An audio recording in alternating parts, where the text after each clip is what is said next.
Hey guys, welcome back to the channel. This is part 3 of our story. If you like this what if story and want to see part 4, let me know in the comments below. Before we start, don't forget to like, subscribe, and share this video with your friends. Also, check the description for more great content and my playlist. This story was posted by 𝗧𝗵𝗃999 on Wattpad. Now let's start. Did this was to get the glory and fame for beating him up to himself. The look in his eyes says that it's filled with greed.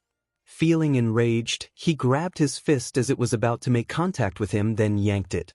Soon a burst of flame headed straight in his direction, but he just steeled his entire body thinking that he could take the attack head-on. He withstands the attack ferociously, then a bunch of reporters came to the site of the attack. The pro hero who saw this began to grin as he was about to beat this guy in front of the live camera. Maybe he could get a reward for his arrest, or he would be promoted by the Hero Commission. Good luck, you villain. My metal can withstand your flame, thus rendering your attack. The moment you run out of breath, I will strike you down. He acts cocky and tries to put on a show in front of the camera. But what he didn't know was that he just signed his death contract without even realizing it. Too soon he stopped his attack. The pro hero looked smugly at his face thinking that he just won this battle. The reporter began to point their camera at the pro hero who stands there heroically with his hands on both of his waist. "Is that the best you can do?" he said as he spread both of his arms trying to challenge him. "Time for your lesson, Mr. Pro Hero. Chemistry, what happens when you rapidly cool hot metal," he said as he walked slowly towards a fire hydrant. 22 He just stand there looking dumbly as if he had no idea what he gonna do. Then all of a sudden he kicks open the fire hydrant. The water immediately geyser up. The burning man kicks down with his foot, deflecting the water so it sprays toward the pro hero. "That's your big plan, you're gonna beat me with water. Were you hoping that I took a bath?" He looked at him smugly thinking that his idea was stupid. But something strange is happening to him as his body is starting to turn stiff. He couldn't feel his muscle at all. He tried to turn his skin back to normal, but the metal was sticking to his skin like glue. Quickly realize what's gonna happen to him, he was frightened of what's gonna happen to him. Plus the pro hero rushes towards him, but the water flies out dousing him. Giant clouds of steam fill the air from the cooling metal. The hero screams. His shrieks finally fade to silence. Almost everyone nearby could hear his shrieks echoing through the night. The water stops, and thick steam clouds roll, completely obscuring the hero from view. The steam clears to reveal the hero standing as a statue. A true statue now. A hard, cold, solid piece of metal, leaving him frozen forever. Izumi, who saw the destruction in front of her eyes, was beginning to lose hope as she just watched most of the pros on the ground being defeated. But the worst part is that she just saw a man being turned into a metallic glass statue. Most of the reporters began to tremble in fear as they saw this event happening in front of their eyes.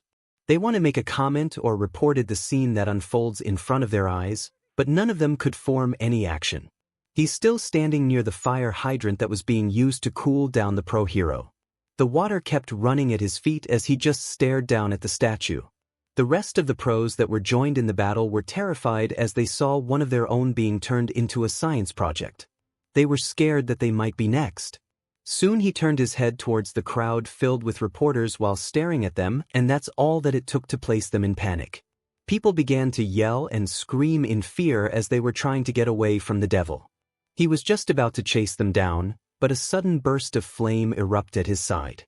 He didn't see where the attack came from, so he was forced to go on the defensive because of the sudden attack. Only for the number 2 hero 𝗵𝗃 to staring right at him while hovering in the air. The flame hero saw the destruction that happened in front of his eyes and he couldn't believe his eye. The destruction that happened here, the pro heroes who are getting hurt, her children's classmate that was injured, and a metallic statue that he presumed a pro hero. He watched the culprit getting back up from his last attack as he saw 𝗵𝗃 with a menacing look. Then suddenly, the burning man got punched from his side by 𝗵𝗃𝗵𝗃 as he managed to swoop in without him noticing. "So you're the burning man that I've heard about. You will pay for your crimes," 𝗵𝗃𝗵𝗃 said as he cracked both of his knuckles.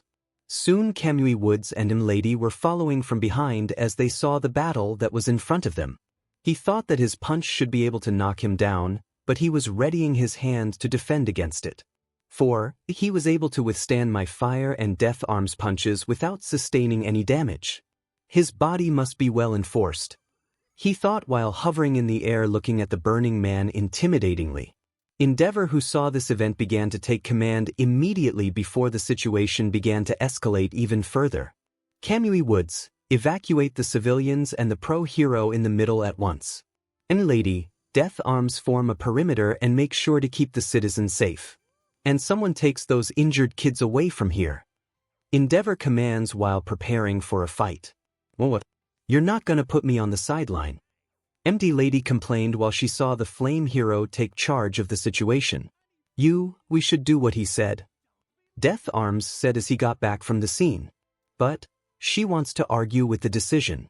I can tell just by punching him from before. That guy is dangerous. Let's leave this to 𝗵𝗏𝗏. He said as he saw his hand get slightly burned. Empty lady wants to argue, but watching his too senior decision decided to comply and get the citizen away from there. 𝗵𝗏𝗏, who saw his opponent getting back up, began to radiate an amount of heat. He heard from his friend 𝗧𝗵𝗃 saying that he's the wanted arsonist who's been responsible for the death of many gang members. Sure, his action was heroic, but what he did was vigilantism and he needs to bring him to justice. That's what he thought before. But after watching him targeting a pro-hero, he began to wonder why did he change his MO. In the last 8 months, he heard that his target was only criminals from street-level gangs to crime bosses. And now he suddenly went to up his game by targeting a pro-hero. 3. 𝗵𝗏𝗏, the number 2 hero himself. I'm only gonna say this once. Leave this place as I purge this world with flames. He said as he looked at the hero menacingly. 3. I'm afraid not, Burning Man. You caused enough destruction already. Just surrender peacefully. 𝗵𝗏𝗏 said as he tried to reason with the man. 2. You think this is enough? This is nothing but a glimpse of what I'm about to do in the future. He looked at 𝗵𝗏𝗏 in his eye directly. You used to target criminals and gang members. What makes you change your motive? He asked, hoping to get some answer. My motive is always the same, to purge this world from injustice and corruption. He answers him. What are you talking about? 𝗵𝗏𝗏 asked, confused by his statement. This world is nothing more but a blank canvas that was painted with lies and illusion. Take a look at the criminals that I've killed in the last 8 months. They say that Japan is the city with the lowest crime rate in the world, and yet somehow you have a major drag lord hidden under your city that's been producing drags of over 100 pounds every day. And where are the heroes, you asked? Simple, they were just sitting there but off while looking pretty in front of the camera. He said, mocking the heroes in general. 5. Now don't get me wrong, some of the heroes are actually doing their jobs because they have the heart and mindset to be one, but most of them were doing it because it's the fastest way for them to get famous and filled their pockets with money. He looked at all of them in the back while pointing his finger at the statue in front of him. Take a look at this guy for a second. Before you bunch of reporters came, he was hiding in the back while trying to pretend that he was actually doing his job. But a little audience over there and a little flash of a camera over here, and he thought he could put on a show by trying to be a hero. Acting like he had the courage of a knight, he decided to charge ahead and try to take me down to earn the fame and fortune that awaits him. He approached closer to the statue of the hero. You know, all might claim that everyone could be a hero. But that got everyone to think, it doesn't matter if you had a criminal record, or if you were a mass murderer, or perhaps if you're the one that pressed the button that launched an atomic bomb that destroyed part of Japan a couple of 100 years ago, because according to the almighty All Might himself, anyone can be a hero, right? Just like how this money-grubbing 𝗵𝗃𝗏𝗧𝗏 gets to wear his costume. Because of an idiot statement that inspired trash like him, he starts to twist All Might's statement about being a hero. 6. So that's why you did this. Because you had a grudge against All Might. 𝗵𝗏𝗏 said, thinking that he hit the mark. My grudge against that bouffon is way deeper than you think. The moment he stands in my path, I will personally drive my fist straight to his heart and crush it in front of everyone's eyes, he said as he started to emit his flame around his body. 5. Whatever grudge you had against him, that doesn't give you the right to put the innocent victim into harm. 𝗵𝗏𝗏 said as he looked at the man himself. Those innocent victims you're talking about are the reason why this society has fallen so low. There's a famous quote, said by a famous scientist 100 years ago, "We can't solve our problems with the same thinking we used when we created them." He walked straight as he put his hand on the statue's head. 6. Which means that if you want to solve a problem, you need to wipe the board clean first. He grabbed the head so hard that it started to shatter into tiny pieces. All of the audience were shocked as they just saw him crushing the man's head himself. 𝗵𝗃, who saw this, became enraged as he began to approach him. He ejects his flames from his feet to propel himself forward through the air, readying his fist to punch only for his fists to meet with each other. The shockwave from their punch is strong enough to knock everyone their way. Shattered windows, cracked buildings, and car alarms were ringing as both of them clashed in the middle of the road. Each side looked in disbelief as they both thought that their attack was gonna knock the others down, which wasn't. 𝗵𝗃 retreated back for a second to keep their distance, then he launched a second attack, which is a fireball shot aimed at the arsonist, only for him to brush the attack easily, thinking that it wasn't as strong as he thought. He throws off my attack just easily like that, 𝗵𝗃 thought while watching the man coming toward him. Then he sent his own wave of attack against 𝗵𝗃. A vortex made out of his flame was headed straight in the hero's direction, but he countered the attack by using his own flame to cancel out each other's attack. 5. Both of them could feel the hot air that blew against their direction as both of their attacks collided in the middle. The heroes in the back could feel the heat radiating from their attack, and 𝗵𝗃 is still up in front readying his stance. 1. Is that all you've got? He asked while mocking 𝗵𝗃. 𝗵𝗃, who saw this, looked in anger, thinking that his attack wasn't effective against him. Then he charged his feet with the flame to hover against his opponent. He went ahead on his way, and suddenly he fires off a flash bomb made from the flame to create an opening for him. Then he went to the burning man's front and decided to strike him while he was still blinded by the flashes. Ignited arrow, 𝗵𝗃 shouted as he pulled his arm back and created a spear made of flame and launched it towards the burning man, only for him to jump and grab the spear in midair and redirect it toward 𝗵𝗃's direction.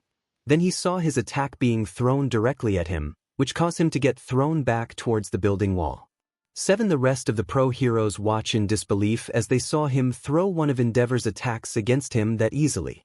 Did you guys see that? 𝗵𝗃 asked both of his colleagues who watched the scene. See him catch a flaming spear with his demonic claws. Yes, saw that. Empty lady said while watching in terror. 5. 𝗵𝗃, who was being thrown by his own attack, was looking at the man in shock as he easily repelled his attack without breaking a sweat. He tried to get himself out of the rubble that traps him, but his opponent quickly went toward him. He rushes against the hero in front of him as he went ahead and charges against him. He launched himself toward him and punches him straight. 𝗵𝗃, who saw him coming at him, began to block his attack, but it proved to be too much for him as his fist didn't leave him at all. He continued to push his fist as he charged his flame toward his elbow, creating a booster to push back the hero himself. Soon 𝗵𝗃 was being propelled back with the power level on his fist added with the booster was too much for him. His body crashes into the building behind him through the architecture of Hosu, but 𝗵𝗃 regains his composure and launched himself toward the burning man, and he suddenly creates a large barrier made of fire around him to make him even harder to hit him, since his flame attack will get cancelled out with his flame barrier. 𝗵𝗃, who noticed his intention, decided to pull through and dived in straight to the wall of flame while charging his fist to maximum temperature. He realized that during the fight, he was above him in terms of fighting skills and firepower. So he decided to try a new approach by diving in straight towards the danger. He rushed at the barrier and headed straight through the fire as he charged his fist with flames. The pain and burns that he felt right now were nothing to him as he pulled through to give him a solid hit. The burning man, who saw this at the end, was completely surprised by just how far he was willing to go to stop him.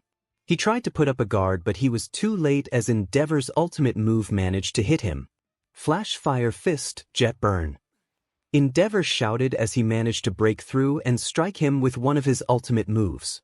2. 𝗵𝗃 ultimately rushes at the burning man, overwhelming him before striking him in the chest and launching him away toward the back of the building.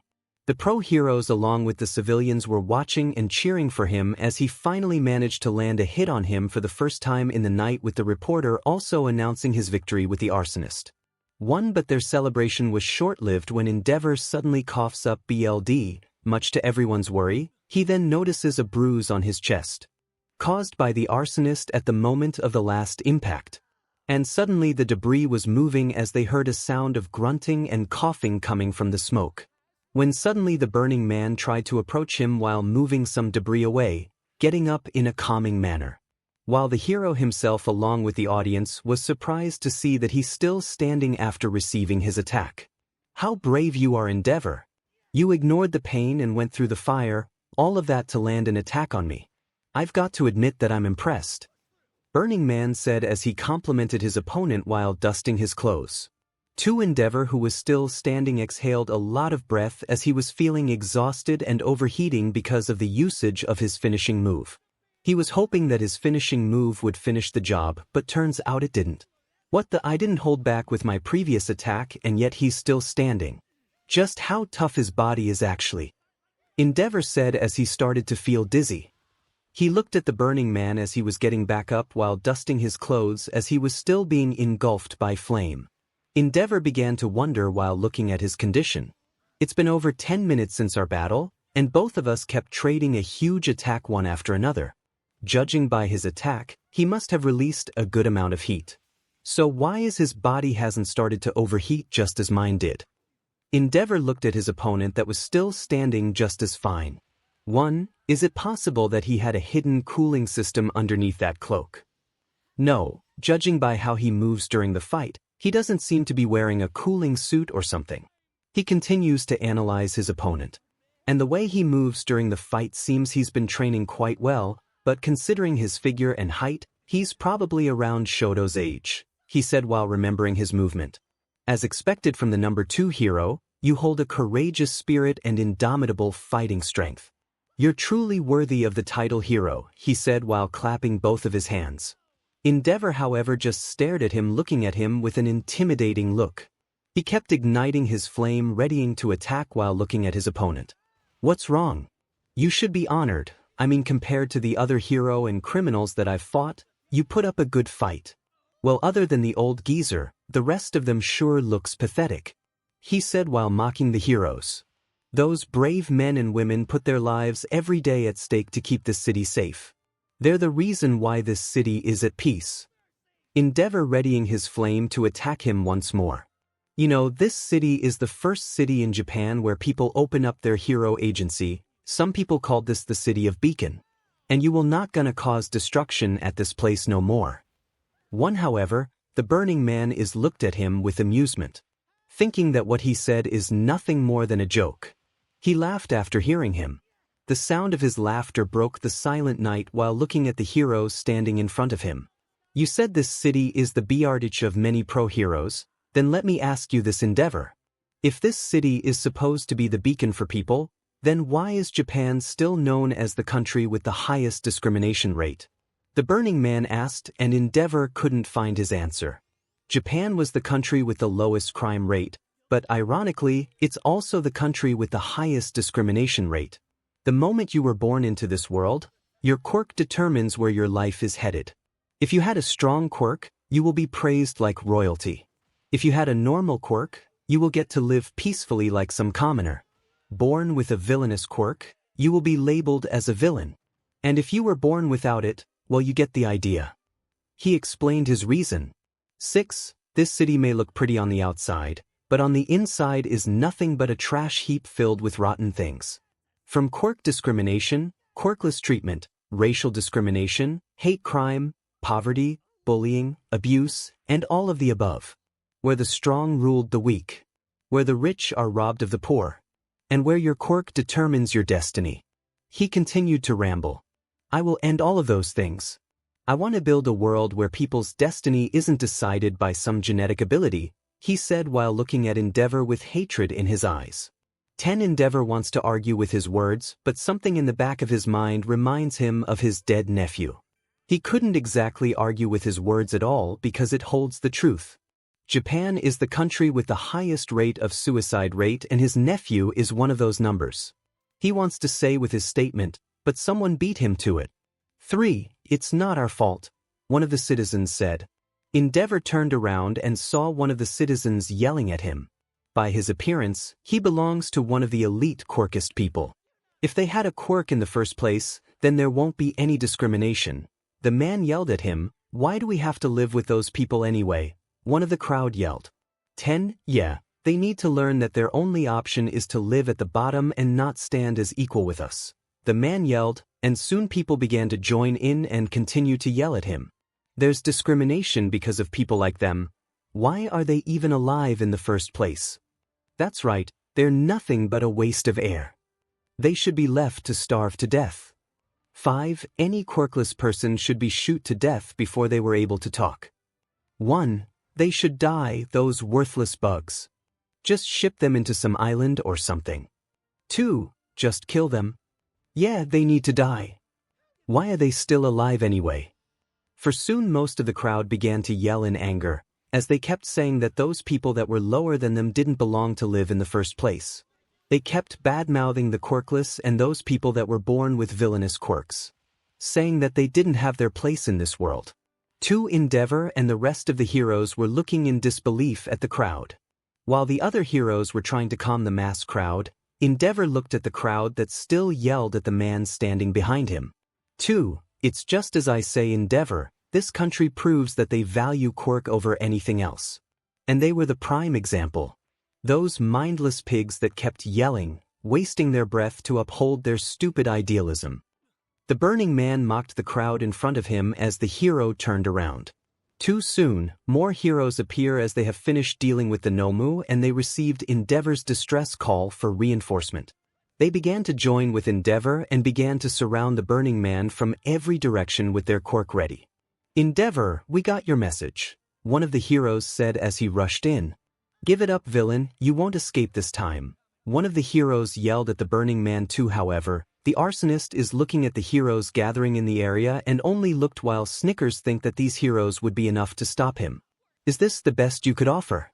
I had a better chance dealing with Stain than the likes of you, pretender, not that he could stop me.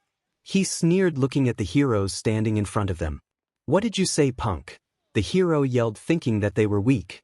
I got bored already, and looking at these children's entertainment doesn't even amuse me, so I'm gonna take my leave, he said as he was about to take off. You're not going anywhere, not until you explained yourself, the hero said as they began to charge at him. 𝗵𝗏𝗃 subsequently looked at the scene, and with a grin, the burning man conjured up an immense mass of flames and disappeared, leaving 𝗵𝗏𝗃 and the other hero in the scene standing in the middle with no trace of him. Izumi slowly opened her eyes to see a white ceiling and a dull pain sensation in her legs. She was lying in a remarkably warm and comfortable bed with many flowers and a get well soon card decorated on her side of the bed. She raised her head awkwardly. There on his left was a familiar bespectacled person. Glad to see you wake up, Izumi, Iida said as he tried to brighten the mood. She blinked and looked around. She tried to remember what was happening to her. A Nomu crashed on her trail. She's heading towards Hozu, the Nomu attacking the city, the hero killer. Then suddenly, Izumi jumped out of her bed, but she was in too much pain to wake up as she groaned in her bed. What happened? She said. You were passed out, at least that was what the nurses said to me. They say that we were brought from Hozu to get checked up, then you were hurt pretty bad. But they say that we need to stay overnight. Iida explained. What happened at Hozu? Where's Gran Torino? And where's the burning man? She asked impatiently. However, Iida couldn't find the answer to her question as he just sit in silence on his bed while looking at the white sheet that covers his body. Izumi, who saw this, began to question what was happening as she was getting frustrated. Iida, what's going on? Izumi asked quietly, and judging by her expression she wanted an answer. But the door of their room was opened, and we could see 5 individuals standing at the door. There's Gran Torino with his short figure while walking with his wooden cane and his head being wrapped by a bandage. Manuel in his costume while looking at Iida with a sour face, a dog man wearing a suit and a tie looking at both of them, Detective 𝗧𝗵𝗃 who's wearing his signature brown trench coat along with his hat, and a woman who's at her 20 with a long blonde hair tied to a ponytail, wearing a blue blazer while carrying a notebook at her hand. I think it's best that we take it from here. Manuel looked at Iida while he complied with his mentor. Then 𝗵𝗃 walked over to Izumi and grabbed his cane and smacked Izumi in her head over and over again.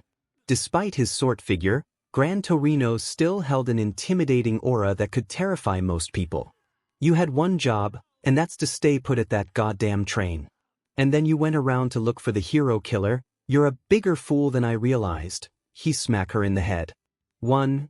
Now as much I would like to continue beating the hell out of you. Mr. Tsuragami here had something to say to both of you.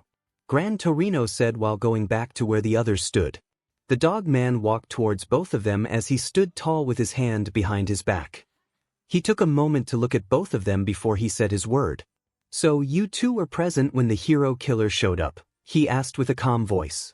Then both of them perked up, remembering their encounter with the hero killer in the alley, where Izumi had a fight with him and she lost.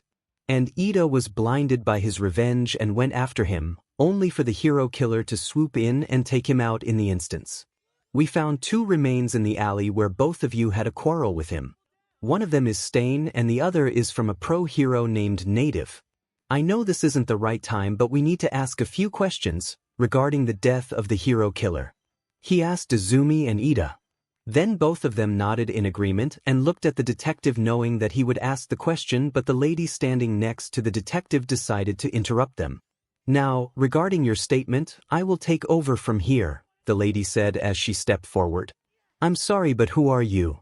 Izumi asked while looking at the lady who wears professional attire in front of her. Allow me to introduce myself. My name is Emi Misaki from the Mizudafu Police Department from the Criminal Investigation Unit. My quirk is known as Past Life, where I could project the memory of anyone I touch no matter how long the memory is. She introduced herself.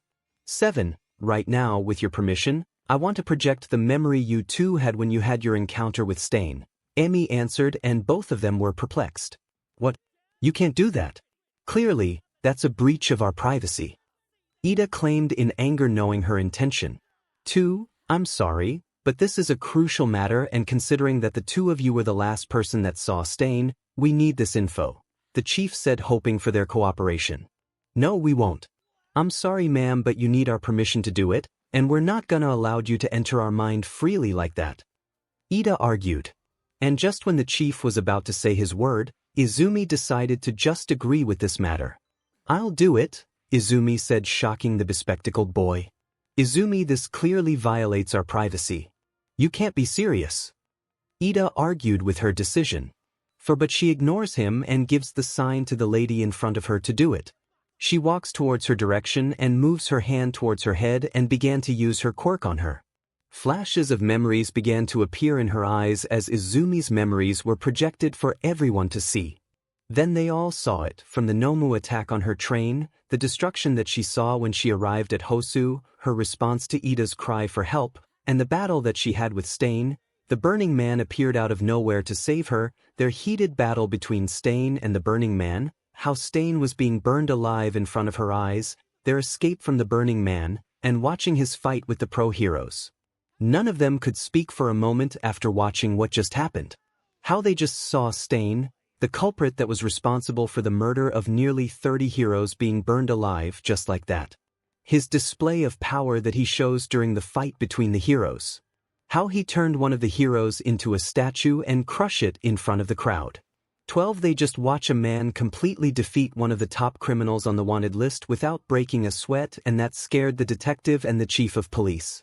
Manuel is terrified after watching the scene and is set at Ida for committing vigilantism. While 𝗵𝗃 is standing in the middle, remembering how he barely escaped being chased by that demon. Wow, that was brutal, Emi said after she was finished. I can't believe that he would able to pull such brutality. Burning people alive just like that. The chief said after watching the scene. To think that he still went ahead against Endeavor and the other pro and escaped. 𝗵𝗃 grimaced. That being said, we're gonna discuss a matter in a different room. But for now, we need to decide their punishment for their act of vigilantism for going after the hero killer in the first place. Mr. Tsuragami said to both of them who were laying in the bed. Hold on, I know that what we did is against the rule, but if I didn't do it, then Ida would be dead right now. I thought heroes were supposed to save lives, and you want me to turn a blind eye to him. Izumi said while trying to argue with their situation.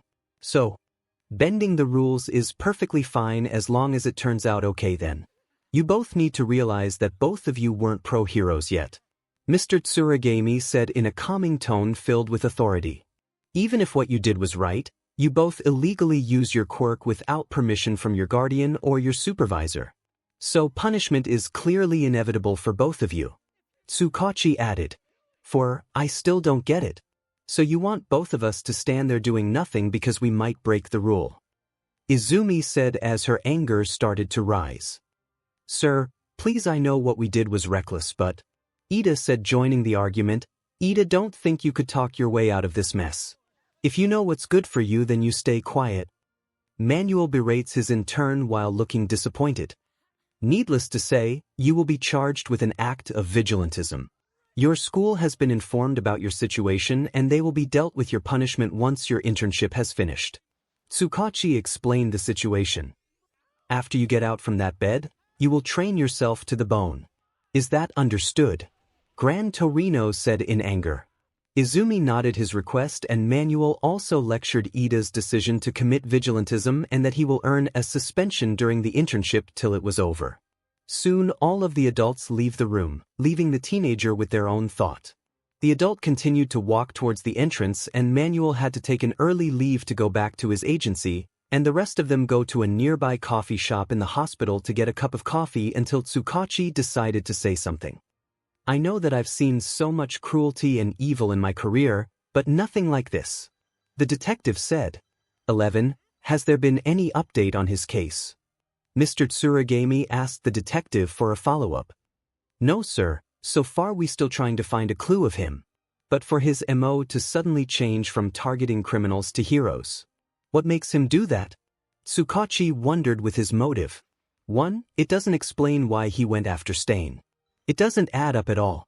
From what I see, Stain and Burning Man had the same motive. They should be working together and not clash against each other. 𝗧𝗵𝗃 voiced his opinion while drinking his coffee. Based on Endeavor's description, he was probably around the age of high schooler. Gran Torino said while drinking his coffee as well. For someone that young to go down on a path of villainy.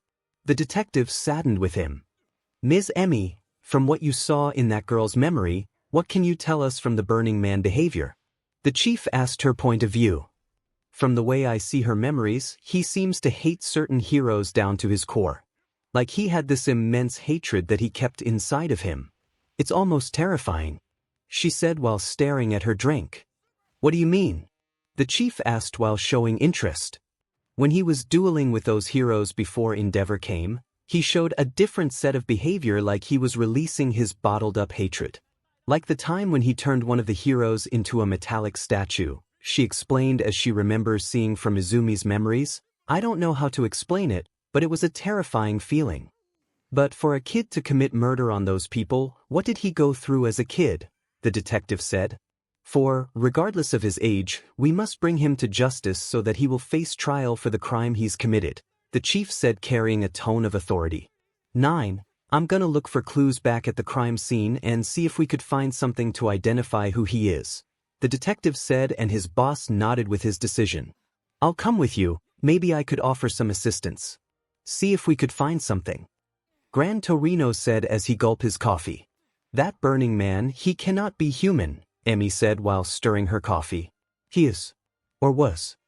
Gran Torino said as he threw his cup of coffee, joining 𝗧𝗵𝗃. 8. In a small abandoned bar, just outside of Kamino, there's a group of villains who are gathered at the table counter doing their own thing. There's Jiren, who just sitting at a table while smoking and playing with his phone. Kurojirai, who's standing behind the counter wiping the glass, minding his own business. And Shigaraki, who's just lashing out, throwing tantrum by throwing a pair of chairs at the wall. Gra that demon Burning Man, Shigaraki yelled as he grunted in anger. 1. Shigaraki, please calm yourself. Kurojirai tried to calm him down. It's his fault. His fault. Not only that he decided to reject my offer. We're just thrown in as extra information, Shigaraki said as he threw the news article about Burning Man debut in Hosu.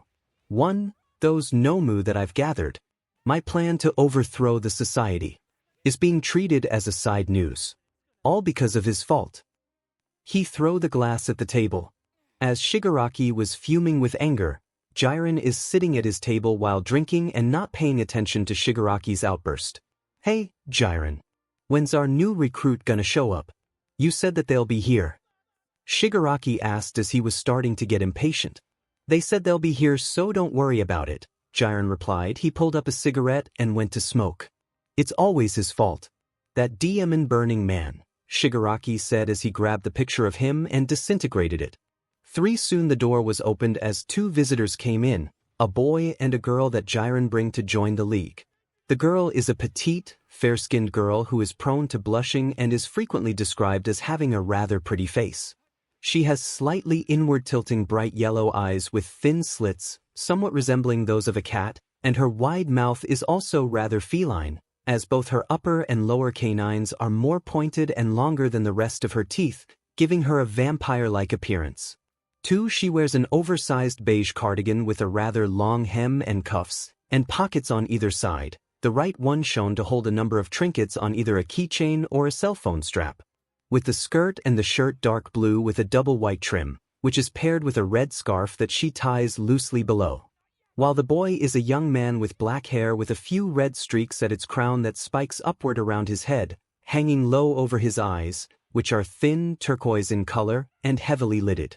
His most striking features are undoubtedly the patches of gnarled, wrinkled, purple skin that cover much of his lower face and neck, all the way down past his collarbone, below his eyes, around his torso, and on his arms and legs. He wears a dark blue jacket with a high, ripped collar, matching breeds, cut off above his ankles, and a pair of dark dress shoes on his feet.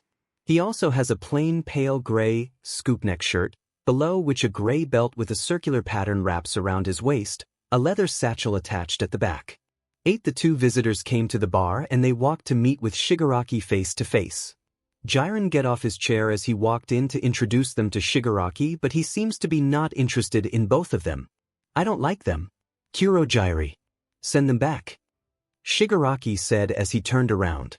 𝗬𝗓𝗓𝗄𝗓, however, asks 𝗵𝗃 to be patient and listen to what the visitors have to say because they were scouted by their broker who produces quality results. The broker tells 𝗬𝗓𝗓𝗄𝗓 that he wants his service charged one way or another, and he also agrees with 𝗬𝗓𝗓𝗄𝗓 about letting the visitors have a chance to introduce themselves. Alright. You the little girl, what's your name? Shigaraki asked while pointing his finger at him. I'm Toga, Himiko Toga. It's difficult to live, so I want to make the world an easier place to live. She said in an excited manner. I want to become the great Stain himself. So please let me join, she said in a gleeful manner. I had no idea what you're talking about. Are you a loony or something? Shigaraki asked while scratching his neck. Now, she may act all weird, but she's quite talented, you know. Next is this guy. He hasn't committed a lot of crime, but he believed in Stain's idea to the heart. He approached the guy with patch direction. The name's 𝗬𝗵𝗃. That's all you need to know, 𝗬𝗵𝗃 simply said. No, your real name. Even the psycho over there is telling her name. Shigaraki said as he started to get agitated. I'll tell you when I need to. Not to worry. I'll be the one that fulfills the hero killer will. 𝗬𝗵𝗃 said as he looked at Shigaraki. Toga, who heard that 𝗬𝗵𝗃 will inherit Stain's will, began to fanboying him, telling him that she also admired Stain just like him. However, this doesn't sit well with Shigaraki, who started to get agitated listening to them ranting about the hero killer over and over again. Stains this, stains that. First I'm being thrown into the back seat because of that 𝗵𝗃𝗃. Now Stain has to steal the show even when he's already dead. You both set me off. Shigaraki said as he started to get closer and tried to touch both of them with his hand.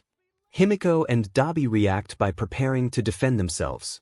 As the three clash, 𝗬𝗓𝗓𝗄𝗓 uses his mist to warp 𝗬𝗵𝗃, Himiko, and Shigaraki's attacks away from each other, which stops a potential fight.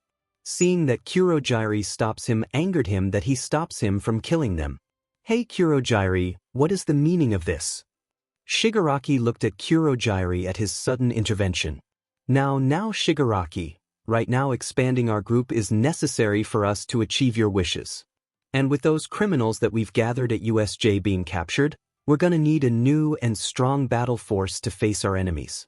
He tried to reason with Shigaraki. They may not look much, but our broker has shown some promises with his recruit. Surely they wouldn't disappoint us. Kurohige said as Shigaraki finally calmed himself. Shigaraki decided to storm out of the room in silence, but not before telling them that they were in and telling them that he expect results which they say that they will deliver. He went to his room while smiling maniacally, thinking that finally, things has started going on his way. Just you wait, all might, Burning Man. You had your fun, now it's my turn, he said as he looked excited waiting for their next encounter. Nizu was always known as the smartest man on the planet. With his quirk high spec, he could solve any problem in front of him. There's no problem or mystery that he couldn't solve. His office is filled with many awards under his name. From the best individual with a high IQ, an intelligence award, or something trivial like being the champion of a chess competition. But right now, he's facing a predicament that he had to admit that it was quite challenging for the small mammal with a set of suits that possessed a high-spec quirk. He's walking in the hall with his small feet, taking each step as he makes his way toward the meeting room. When he finally makes his way toward the door, he takes a breath for a moment and opens the door, and he's met with all of the UA staff. He's walking towards his seat as he sat and looked at everyone in the middle of the conference table. From Eraserhead, All Might, Present Mike, Midnight, 13, Vlad King, Cementos, Snipe, Ectoplasm, Power Loader, Hound Dog, Recovery Girl, and Lunch Rush. They're all sitting at their respective table as they're all faced with the current predicament. One that will affect the reputation of their institute, their hero's reputation, and the fate of a young hero. Alright, let's begin our staff meeting regarding the case of Katsuki Bakugo, he said as he joined his paws together. In a conference room, all of the teaching staff were sitting at a long table as they came to discuss the fate of a Class 1A student known as Katsuki Bakugo. The blonde-haired kid has shown villainous behavior during his time at UA, and he hasn't shown any sign of remorse or change.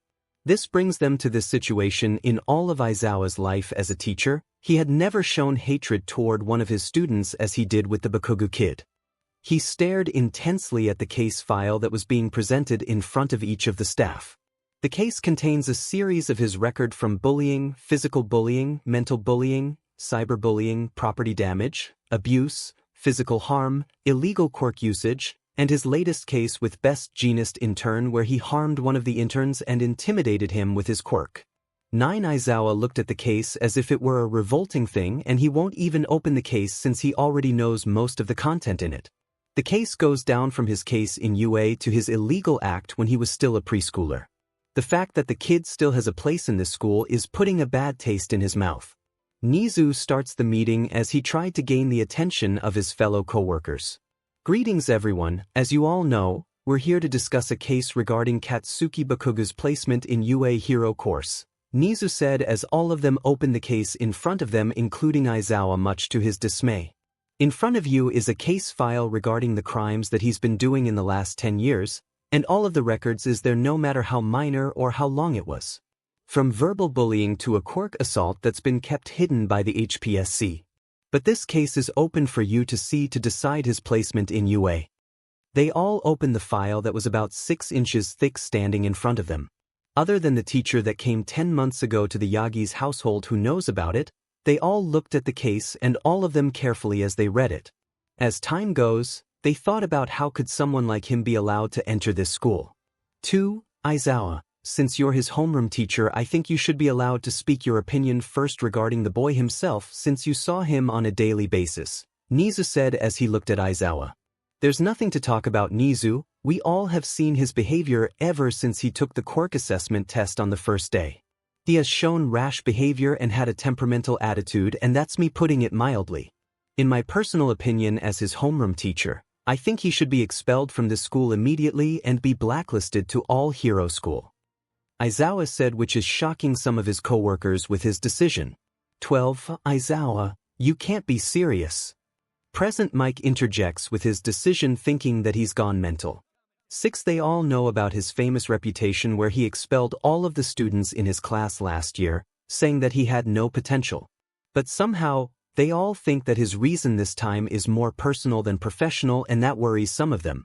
2. I'm serious, Mike. The kid hasn't shown any form of guilt at all with his action. In fact, he kept doing it over and over again. It's better than the kid got thrown out of the school as quickly as possible. Aizawa said in a serious tone. 3. None of the staff could interject as what he said is entirely true. The kid hasn't shown any signs of change and it started to irritate them as well. They kept getting reports from the other students complaining about his attitude towards the students, from a series of insults to a small fight between them. And to be honest, it's starting to get toxic for them and the school itself. I may not know the kid very well, but I kept getting reports saying that he always insults some of my students when he requested his support gear, saying that they were too slow and couldn't do their job properly. Then he yelled at them telling them that they just fooling around. He's treating my student as if they were his 𝗧𝗵𝗲 𝗵𝘃𝗧𝗏 said as he rubbed his forehead. 1. I also keep getting reports from my class president, saying that the kid always had a fight with some of my students and it's affecting my class atmosphere. Sometimes he boasts about how he's gonna be the next #1 hero and all of them were nothing but his stepping stone and they start fighting about it, Vlad said as he grumbles in annoyance. His behavior at the sports festival also caused a rift among the students. Some of the students and audience are asking how could someone like him be allowed to participate in the festival in the first place. We kept getting reports saying that they demanded that he be expelled right away. Ectoplasm said in his opinion. As the staff begin to voice their opinion regarding the Bakugo case, one person decided to interrupt them by voicing his opinion. Hold on just a moment. Please think about this for a while. Toshinori said as he get up from his table. 34. Suddenly all eyes were on him as they look at him to explain himself. Toshinori was flinching for a second while all eyes were on him, but he composed himself. We're about to put a young boy's career to an end before he could start to be a hero and all of you were agreeing with this. Toshinori addressed the issue with all of them. 13. I know that young Bakugo is always being considered a hothead and always acts harshly at the school, but he's still green just like any other student in this school, which is why we need to keep him in UA so he could learn himself to become a better hero in the future. Toshinori tried to convince some of his co-workers with his opinion, but they weren't buying what he was selling. 6. Have you been practicing that speech in the mirror before you came here, or are you just pulling that one out of your butt like with the other bullshit you spoke? Aizawa said harshly to the skeleton man standing near him. 11. Toshinori was taken aback by his statement claiming what he was saying is nothing more than an elaborate plan to convince them to keep Bakugo's placement at UA. 2. You said that he's still green just like any other student in the school, but you don't see any other student acting like some delinquent that just come out from a juvenile prison, Aizawa said to Toshinori, who's been looking at him all the time. Which is why we can't expel him. If we do that then we're just basically throwing him into the wolves, he said. 7. UA is a school for aspiring young students, not a rehab center, All Might, 𝗵𝗲𝗃 said sternly. 1. Why are we even discussing this matter anyway? From the way I see it, I agree with Aizawa, we should just expel him right away, Vlad said while agreeing with his fellow homeroom teacher. 2. All Might, you saw what he did at the battle training where he fired off that explosion to his own classmate. All of that was because he was losing on the battle training exercise. Not to mention, your own daughter was caught up in that accident as well and you defend the kid that was harming your own child. Present Mike said to him. 4. It must have been his suit malfunction or something. Perhaps the firing pin in his gear is busted and releasing all of the sweat that stores up in the gauntlet, and young Bakugo was trying to stop that before it happened, but he was too late. Toshinori tried to make up an excuse. 18. What kind of excuse is that? Midnight asked after hearing All Might excuse that sounds like coming off from a 3-year-old child. All Might, before we make the support items for the students, all of those designs were being checked and approved by myself and Nizu before we began to craft them. 𝗵𝗃𝗧𝗏 said as he began to pull out a holographic projector from his pocket and turned it on. 3. This is a 3-dimensional model of Katsuki Bakugo's gauntlet that he submitted to us before he entered the school. As you could see, the gauntlet had a safety pin that was placed on it. It prevents him from any form of accident that may happen when he was wearing it, otherwise, it could explode at any moment when he wearing it. The pin itself could only be pulled from the outside and there are no other ways to do it. 𝗵𝗃𝗧𝗏 explained as he pointed out the pin on his gauntlet. Also, all of the support gear that was handed to students was being checked out personally by me and some of my trusted senior students before we gave it to the students, and there weren't any malfunctions to it. Power Loader said as he finished explaining it. Not to mention that we could see from this video that he pulled the pin himself and aimed it at his own classmate. No matter how you looked at it, this was intentional. Aizawa explained as some of the staff began to agree after watching the battle training video. 2. Or are you saying that the support course student sabotaged his gear so they could blow up a student during a training exercise? Is that what you implied here? Midnight accused him, and he could only be shaking his head denying the assumption. Also, let's not forget that during the sports festival incident, where he harmed 3 students and put them in the infirmary. 𝗧𝗵𝗃 said while the video of the fight is being played, the first casualty is 𝗧𝗵𝗃𝗧 from his own class, where he fired off a huge explosion during the cavalry battle, and he's the first one that received the most impact from his explosion, which resulted in his placement at the sports festival. The second one, where he harmed 𝗬𝗪𝗪𝗏, who was also his classmate at the one-on-one battle where he tortured her in front of the live audience, and even when she's already out of bounds he's still pursued to attack her till she's down for good. I already gave him the warning and he's still ignoring it, Midnight said as she was standing there during that day. 2. If it wasn't for Shota's quirk, the kid would probably be in a worse state. Present Mike said as he looked at his friend. Lastly, where he harmed another student in the semi-final battle, the student's name is Momo Yayarozu, another student from his classmate.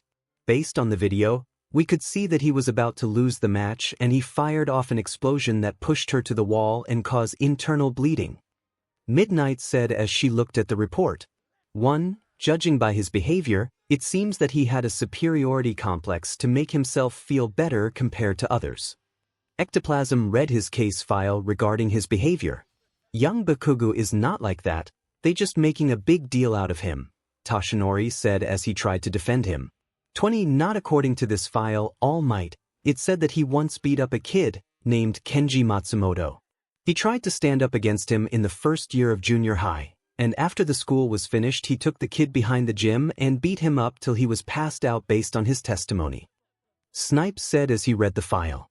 Surely that's just a misunderstanding, they're kids, they're just being rough, Toshinori said while trying to cover him. 17. And then 3 days after the incident, the kid was dropped out of school under the excuse of family problems. But we all know it's not like that at all. Snipe finished reading the case file and silenced the frail Yagi. What happened to the kid? Nizu asked him, thinking the worst might happen. It says that he's been living in Minato Ward. Apparently he decided to become an engineer. Snipe said as he looked at the file. 8. All Might, surely after hearing that you couldn't defend the kid any longer, 𝗬𝗵𝗃 said as he looked at the skeleton man. 1. Don't waste your time, Ishiyama, that idiot Buffon won't ever gonna wake up from his delusional dream anyway. Recovery Girl said while insulting the frail symbol of peace sitting across her. You said that he had an attitude problem. Well, everyone does have it, but you don't see any other student act like there's some sort of self-proclaimed god that was destined with great things in the future, Vlad said as he started to get irritated. Look, I understand all of your concerns and I get it, but we need to look at the bigger picture here. If we turned our backs on him now, then we would do exactly what the villain would want. We must prove that all souls could be saved no matter how far they have fallen and for the good of mankind. Toshinori said as he tried to calm the situation. 14. And how's that working out for you, Gandhi? Midnight said sarcastically. 7. We've given them 10 months for them to change and took anger management and therapy, which all of them took seriously except for him. Hound Dog said since he's their therapist. Has there been any improvement in his attitude? Nizu asked. Not at all, the kid is still refused to change.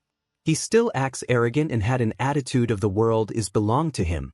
Also, he kept blaming all of his current downfalls because of the kid named Deku. Hound Dog said, and that angered Aizawa hearing that name. 2. Guess that kid won't change his attitude no matter how much therapy and treatment we give him, Aizawa said while hoping that this would be over soon. All Might, I know that you wanted to help the kid, but think about it for a second. Bakugo has been uncooperative and disrespectful towards both the students and the staff. If we reward that behavior by allowing him to stay and become a hero in the future, What message does that send to the rest of the society? 𝗵𝗃 asked, and the symbol of peace couldn't form a single word with that statement.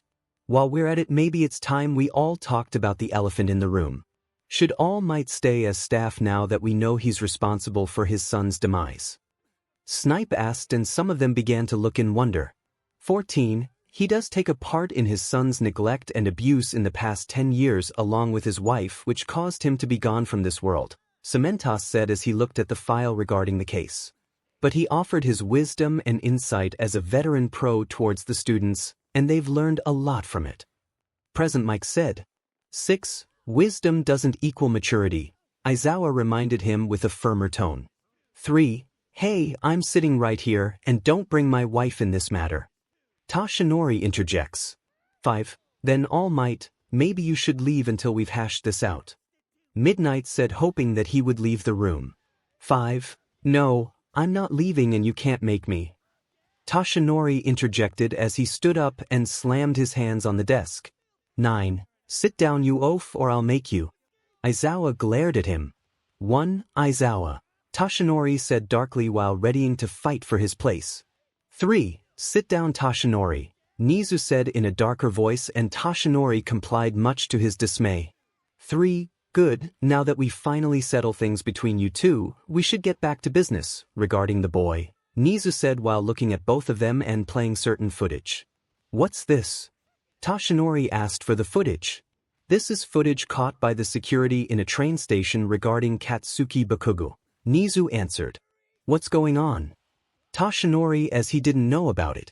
A report from a local officer, saying that the kid yelled at the train and caused a ruckus in the train when he headed to his internship, Nizu said while the rest watched the footage. What's that all about? Izuku asked, since he also didn't know about it yet. The rest of the staff watched the footage of Katsuki Bakugo sitting in his seats. 1 minute he was minding his own business, and the next second, he was screaming and yelling his frustration out of nowhere towards the other passenger, telling them to shut up. For God's sake, Izuku said while rubbing the bridge of his nose. 2. Security caught the footage where he yelled at the passenger, telling them to shut up. The train security team arrived there to calm the kid, asking questions about his sudden outburst and lecturing him for his behavior. Some of them think that the kid is having a mental problem, but others speculate that he may be on drugs or something. Nizu speculates his theory, and the rest of the staff was shocked, thinking that he may be on drugs. 1. We should do a drug test on the kid when the internship is finished. It's better to be safe than sorry. 𝗧𝗵𝗃 suggested the idea to test him. 5. I agree, Vlad added. Hold on, we can't do that without his parents' consent. That would be against the law. Toshinori interject. He didn't like the idea that one of his students is being accused to do drugs. 11. Nice to see that you finally talk about laws and rights, Toshinori. Recovery girl quipped while looking at him from the side.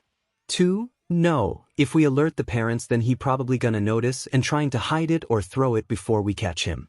We should do it while he's in the class and we call him out suddenly under the excuse of the teacher wanting to have a word with him. Izuku told them while feeling disgusted, thinking that one of his students is a junkie.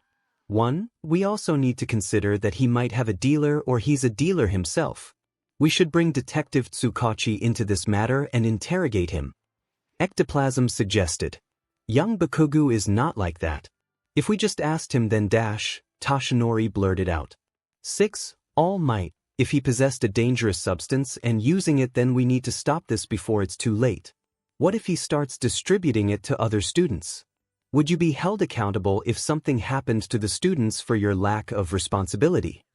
𝗵𝗃 cut him off. I'm not endangering the students' safety.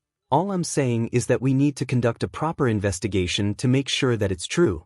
Otherwise, we would suspect him as a drug user, and if he's not, then we would throw away the trust that he had in us. Toshinori said while trying to de-escalate the situation.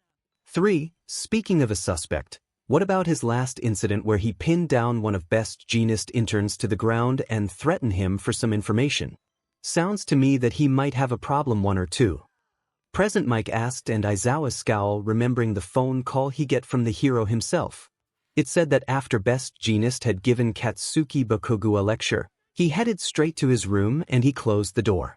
Then 5 minutes later, he went out of his room in hurry and grabbed the intern, and intimidate him using his quirk by pointing his explosion at his face directly. Midnight read the report about his internship. My God, 𝗵𝗲 said under his breath after seeing the image. After Best Jeanist had interrogated both of them and checked the security camera, it shows that Bakugo had every intention to harm the kid, and he's being kicked out from the internship. He's currently taking a supplementary lesson by Aizawa. Midnight said, "Is the intern okay? Did he get hurt?"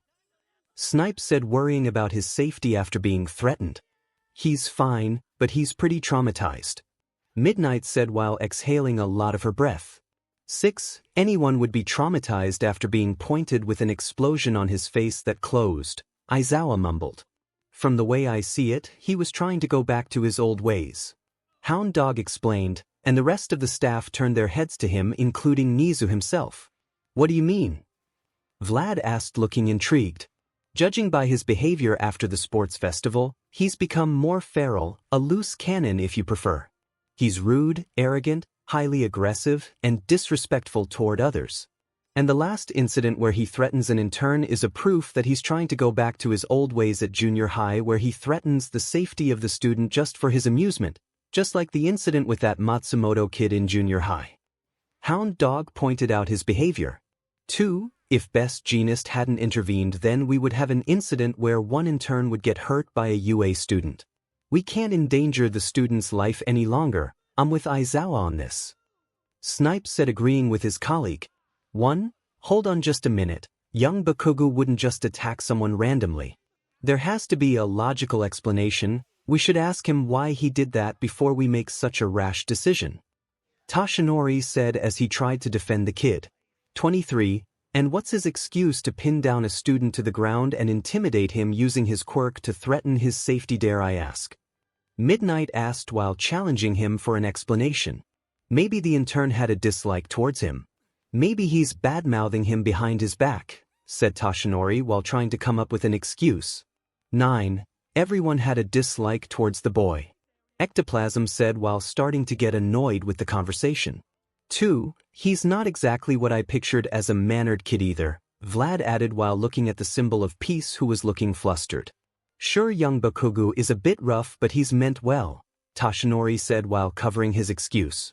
3. So he threatens an intern in an agency during an internship program to toughen him up for his own good, to be a better hero. Is that what are you saying? Aizawa asked while glaring at him. 2. No, that's not what I meant. Toshinori quickly denied it. All Might, we need to stop this before this is too late, and if you want to solve a problem, we need to go to its root. I'm with Aizawa at this as well. Power Loader said as he closed the report in front of him. 1. 𝗵𝗲, surely you don't agree with this. Toshinori turned to his fellow co-worker, hoping that he would get an ally. He closed the report of the case while rubbing his eyes with his hand before looking at the symbol of peace. As a teacher, we have the responsibility to protect all of the students regarding who or what they have done in the past, 𝗵𝗲 said as he looked at him.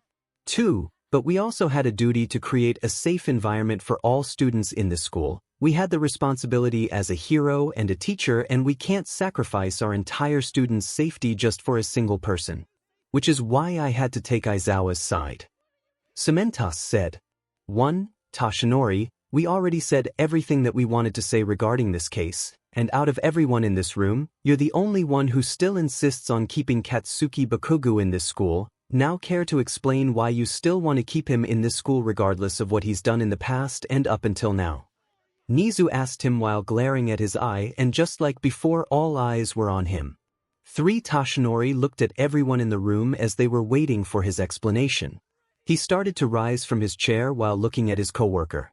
I admit that we've all seen his action during his time in UA and before that, and I know that some of you already made up your mind regarding young Bakugo's placement in this school. But let me ask you something.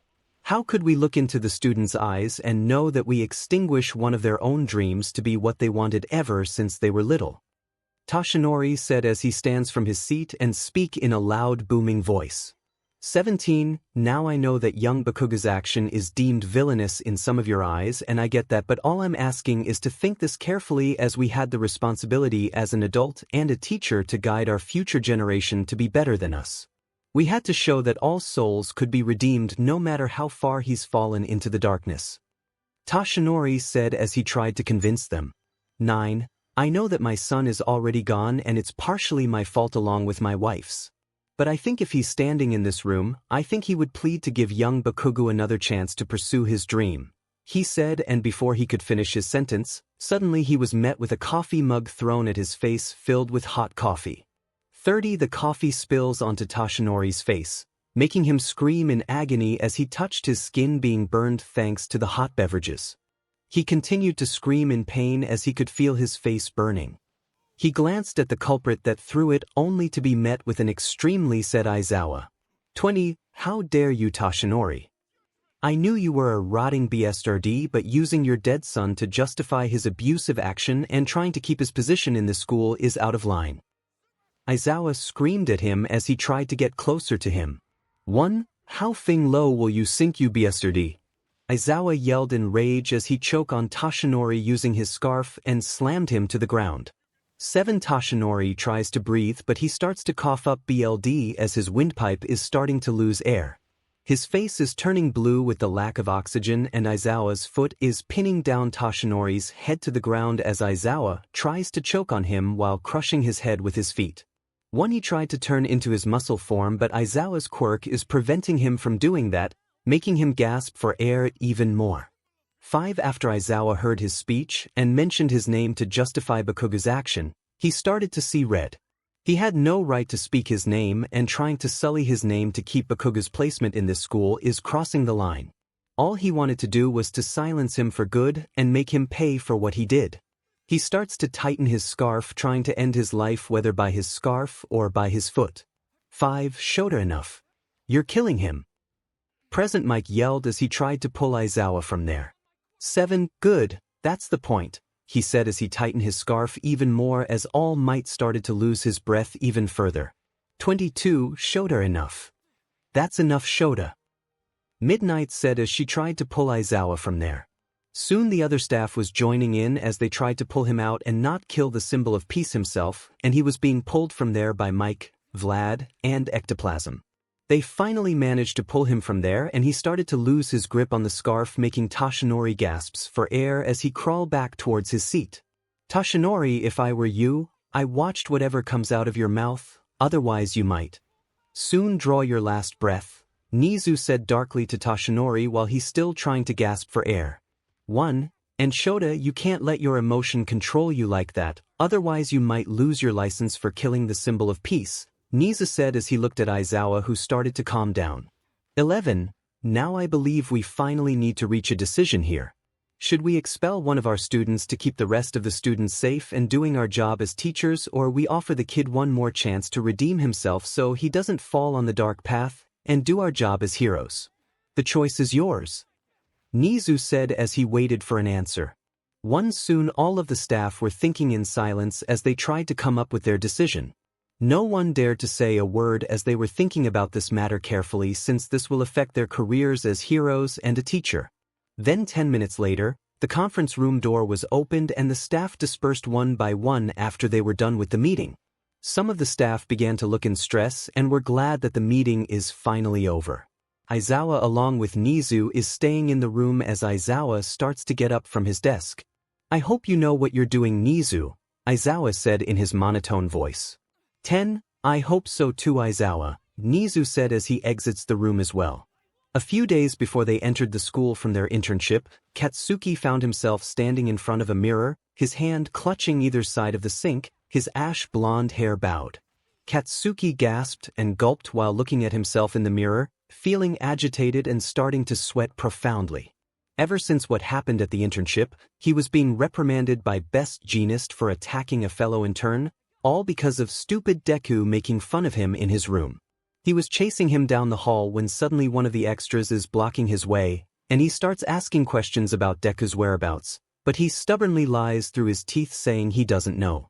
9. Once he was brought to Best Jeanist's office, he was asked many questions about what happened, and he just stated that he was chasing Deku down the hall. Everyone except 𝗧𝗵𝗃 didn't know who's this Deku he talking about, and he just sang a quirkless freak that stands in his way of becoming a hero. And when Best Jeanist reviewed the footage of the security camera along with 𝗧𝗵𝗃 and the intern kid, they didn't see anyone leaving his room except himself running like a maniac. 𝗧𝗵𝗃, who saw this, began denying, saying that the camera was being hacked or something, but Best Jeanist stated that this footage is already being checked by his personal friend in the police, and it was already being confirmed that there aren't any tampering on the video. Soon, 𝗧𝗵𝗃 was heavily punished by Best Jeanist for his action and was kicked out straight from the internship. He was being lectured by the hero for his aggressive behavior and harming one of his interns, but his words were fallen on deaf ears for him as he was thinking about what just happened. He clearly saw and heard Deku talking to him in that room, but after watching that footage, he was nowhere to be found. There's no single evidence that he was leaving the room, and 𝗧𝗵𝗃 was shocked. Did that nerd have an invisibility quirk or something? Is he trying to mess with him and trying to get him in trouble? But whatever crazy theory he had before was proven wrong after what happened 5 minutes ago as he watched his bruised hand. Flashbacks start. 𝗧𝗵𝗃 was scowling while trying to work out at his gym place. He was doing weight training while thinking about how he got kicked out from his internship, and it's all because of that Deku. That freak must be faking his death and somehow have a quirk that allows him to be invisible. And he's using his quirk to get away from him every time they had a conversation while ridiculing him, then disappear like that floating beach in his class. After he was done with the training, he headed to the locker room to get his supply, when suddenly he was called out. "Working hard, Kaken," someone said to him. And just like before, it was Deku showing up with his smirking face while laying back on the locker door.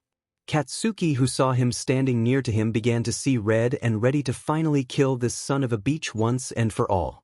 Finally, some got up there is giving him this golden chance to put this freak back on the ground. "Hey Deku, you finally showed your ugly face." 𝗧𝗵𝗃 approaches him while cracking his knuckle. "Have you been looking in the mirror lately?" he asked while giving him a deadpan expression.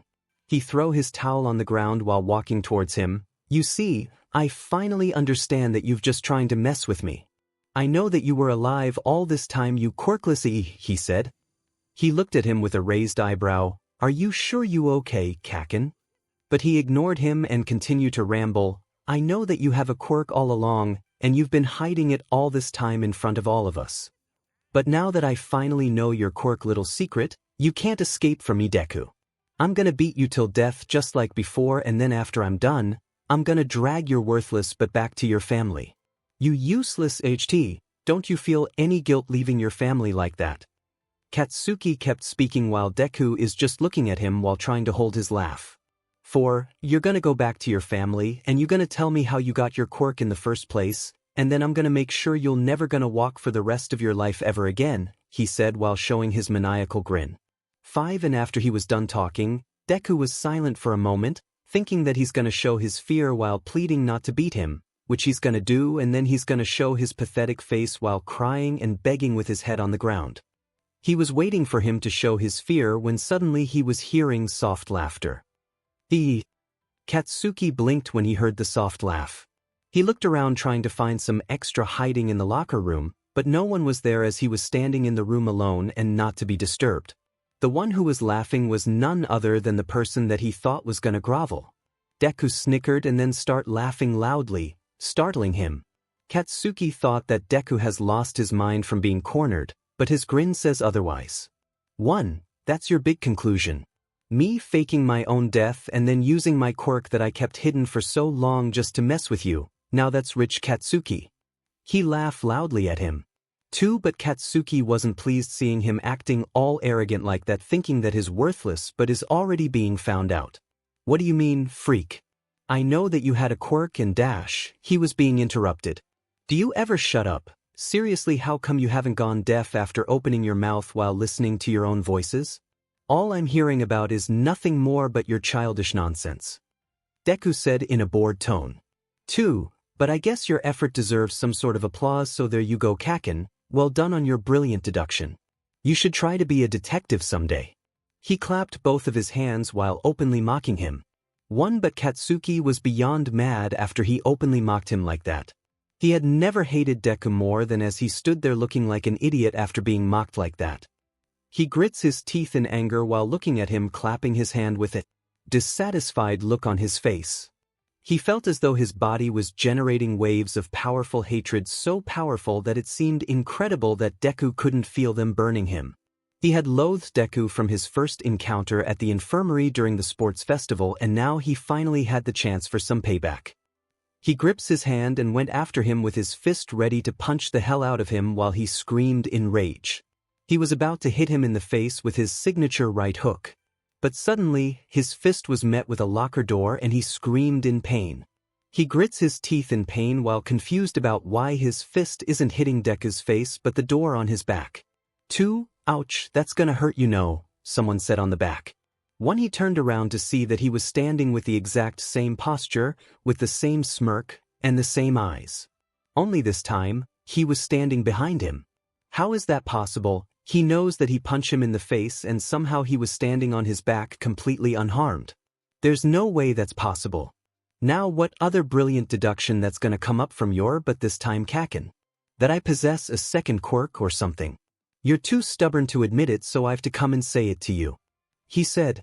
He approaches Katsuki while smirking, seeing him wince in pain after hitting the locker door. I'm nothing more than a figment of your imagination with the sole purpose of ruining your life to become the #1 hero, or if you like to call it, your personal ghost Katsuki. Katsuki looked absolutely terrified. Pale skin, mouth hung open in surprise, hands gripping the door on his back that his fingers started shaking slightly. This can't be real, right? Ghosts don't exist. That's nothing but fiction to scare kids. 5. You what? Ghosts aren't real, okay? Out with it, Deku! He shouted, rage filling him. Katsuki stared at the person standing in front of him. The one that always followed him when they were kids.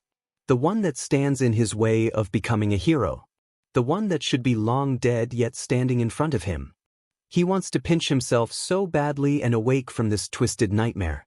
And yet here I am standing in front of you while your fist is passing through my body, he said in a bored tone while rolling his eyes.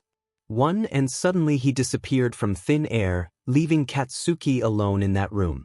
But unlike last time, he wasn't angry or feeling the need to punch the hell out of him. Instead, it was being replaced by fear and terror. Flashback, and he looked at his right hand covered in bruise while remembering his last encounter with Deku in the locker room. His hand is shaking slightly because of the fear that he's feeling right now while looking at himself in the mirror with fear written all over his face. This can't be real, right? He's just inside my head like always, he muttered before heading back to his bed to get some sleep while trying to clear his head. 4 days went by, and after what happened at Hosu, most of the people in Japan began to talk about Burning Man all day.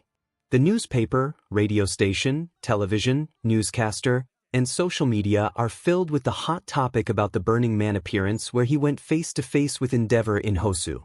In a Mizudafu police station, a tall young man with a brown coat is having a discussion along with some of his men regarding the case of the Burning Man that they found with a letter D insignia in an abandoned factory a couple of weeks ago.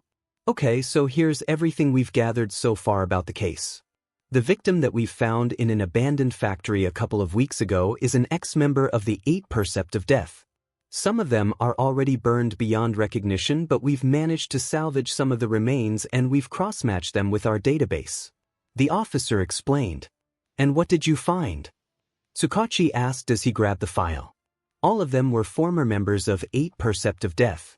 It's been confirmed, he's targeting a criminal drag lord, sir. The officer said. But why did he change his MO in Hosu? He went after from gang member to stain himself, then he decided to burn him alive. Doesn't seems to add up. Tsukachi wondered. We've identified the remains that we've found in the alley that Gran Torino had mentioned to us, and we've checked the DNA. One of them belongs to a pro-hero named Native and a man named Kaizomi Akaguro. The officer said. Stain's real name? Tsukachi asked. Yes, sir. Apparently he was also the former vigilante known as Stendhal, where he would kill villains back in the day. Around this time, he was also working in a villain operation who was selling drags to criminals that would enhance their quirks before. The officer reported. To think that the terror of the hero killer being ended by the burning man, it truly is shocking, the officer said in the back. There has to be a reason for him to change his target, his MO from a drag lord and thug to a hero, 𝗧𝗵𝗃 said as he examined the reports about Stain and Native's death along with the hero that he publicly executes in the middle of the road. 2. He kept looking at the file as if it was gonna reveal the answers he seeks when suddenly his door was slammed open by an officer who was looking in a panic. Sir, you need to see this. It's an emergency, the officer said in a panic. Soon 𝗧𝗵𝗃 and some of his men began to leave the room to check out what was going on. He went out and saw most of the officers were gathered while looking at the television news that's been reporting about the case that they just discussed a minute ago. And the chief of the police, who is believed to be in charge of the investigation, could not be reached for comment. A reporter named 𝗵𝘃𝗃 said as she announced to the public, "This is a disaster," the chief said under his breath. Nor has the 𝗵𝘃𝗃 Police Department issued a statement on the matter, but it's believed that this burning man is responsible for a total of the deaths of the gang members so far, including that of reputed hero killer Stain. She said, "How did they find out about Stain's death? It was never announced by the public." 𝗧𝗵𝗃 asked as he wondered how did they figure it out. Then the news is playing footage caught by the civilians where both 𝗵𝘃𝗧𝗏 and Burning Man were trading blows with each other. But the worst part of it's that the footage where Burning Man turned one of the heroes into a statue and crushed its head in front of a camera was being broadcast to the news. 𝗧𝗵𝗃 looked in distress as he was in the room along with Mr. 𝗧𝗪𝗍𝗵 of the chief of police and 𝗵𝘃𝗧𝗍 from the criminal investigation unit watching the news as they kept reporting of this heinous outbreak. Reports are just coming in that, with the citizen of Hosu City in an outbreak panic, the city has been inciting widespread panic that is threatening to spill into nearby streets and homes with the infamous arsonist that the people called the Demon of 𝗵𝘃𝗃. 𝗵𝘃𝗃 announced, "Demon of 𝗵𝘃𝗃." 𝗧𝗵𝗃 asked. 8. You gotta admit, it has a certain flair to it, 𝗵𝗃 said trying to dampen the mood.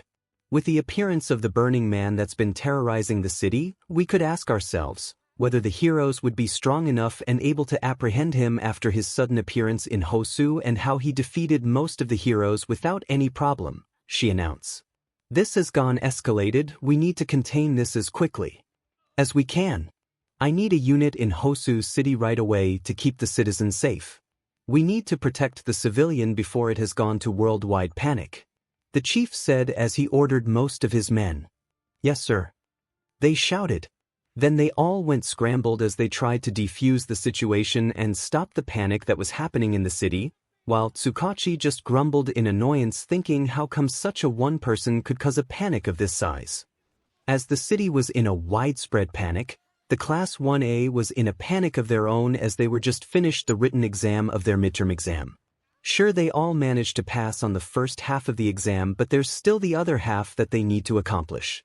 They were currently standing outside of the testing ground for the practical exam of their test. All of them are wearing their own hero gear as they were waiting outside with many UA teachers. Eraserhead comes to the front as he began to announce to his class that they will be paired in a team of 2 and they will have to fight against teachers. But the interesting pair today would be Katsuki and Izumi as they would work together again for the second time since the fiasco in the battle training where Katsuki leveled an entire building with his explosion. Both of them looked at each other with shocked expressions as they would be partners in this exam and they have to work together. Not to mention, they have to face All Might, which is the symbol of peace himself. Izumi was looking at Katsuki and immediately thought that in order for this to work, they have to communicate and work together. Even if she had his quirk, it would be no use against her father who'd been standing at the top for a long time. She had been training with her father before she applied to UA and not even once she could win against him. Katsuki, however, is excited as he shows his wolfish grin while looking at the number 1 hero standing in front of him. He couldn't get rid of his excitement as he would have the chance to finally show everyone why he would be known as the future number 1 hero. And what better way to show that than by beating the current number 1 hero himself? 1. As the test started, All Might explained the rule one more time that they either had to escape from the compound or handcuff the villain.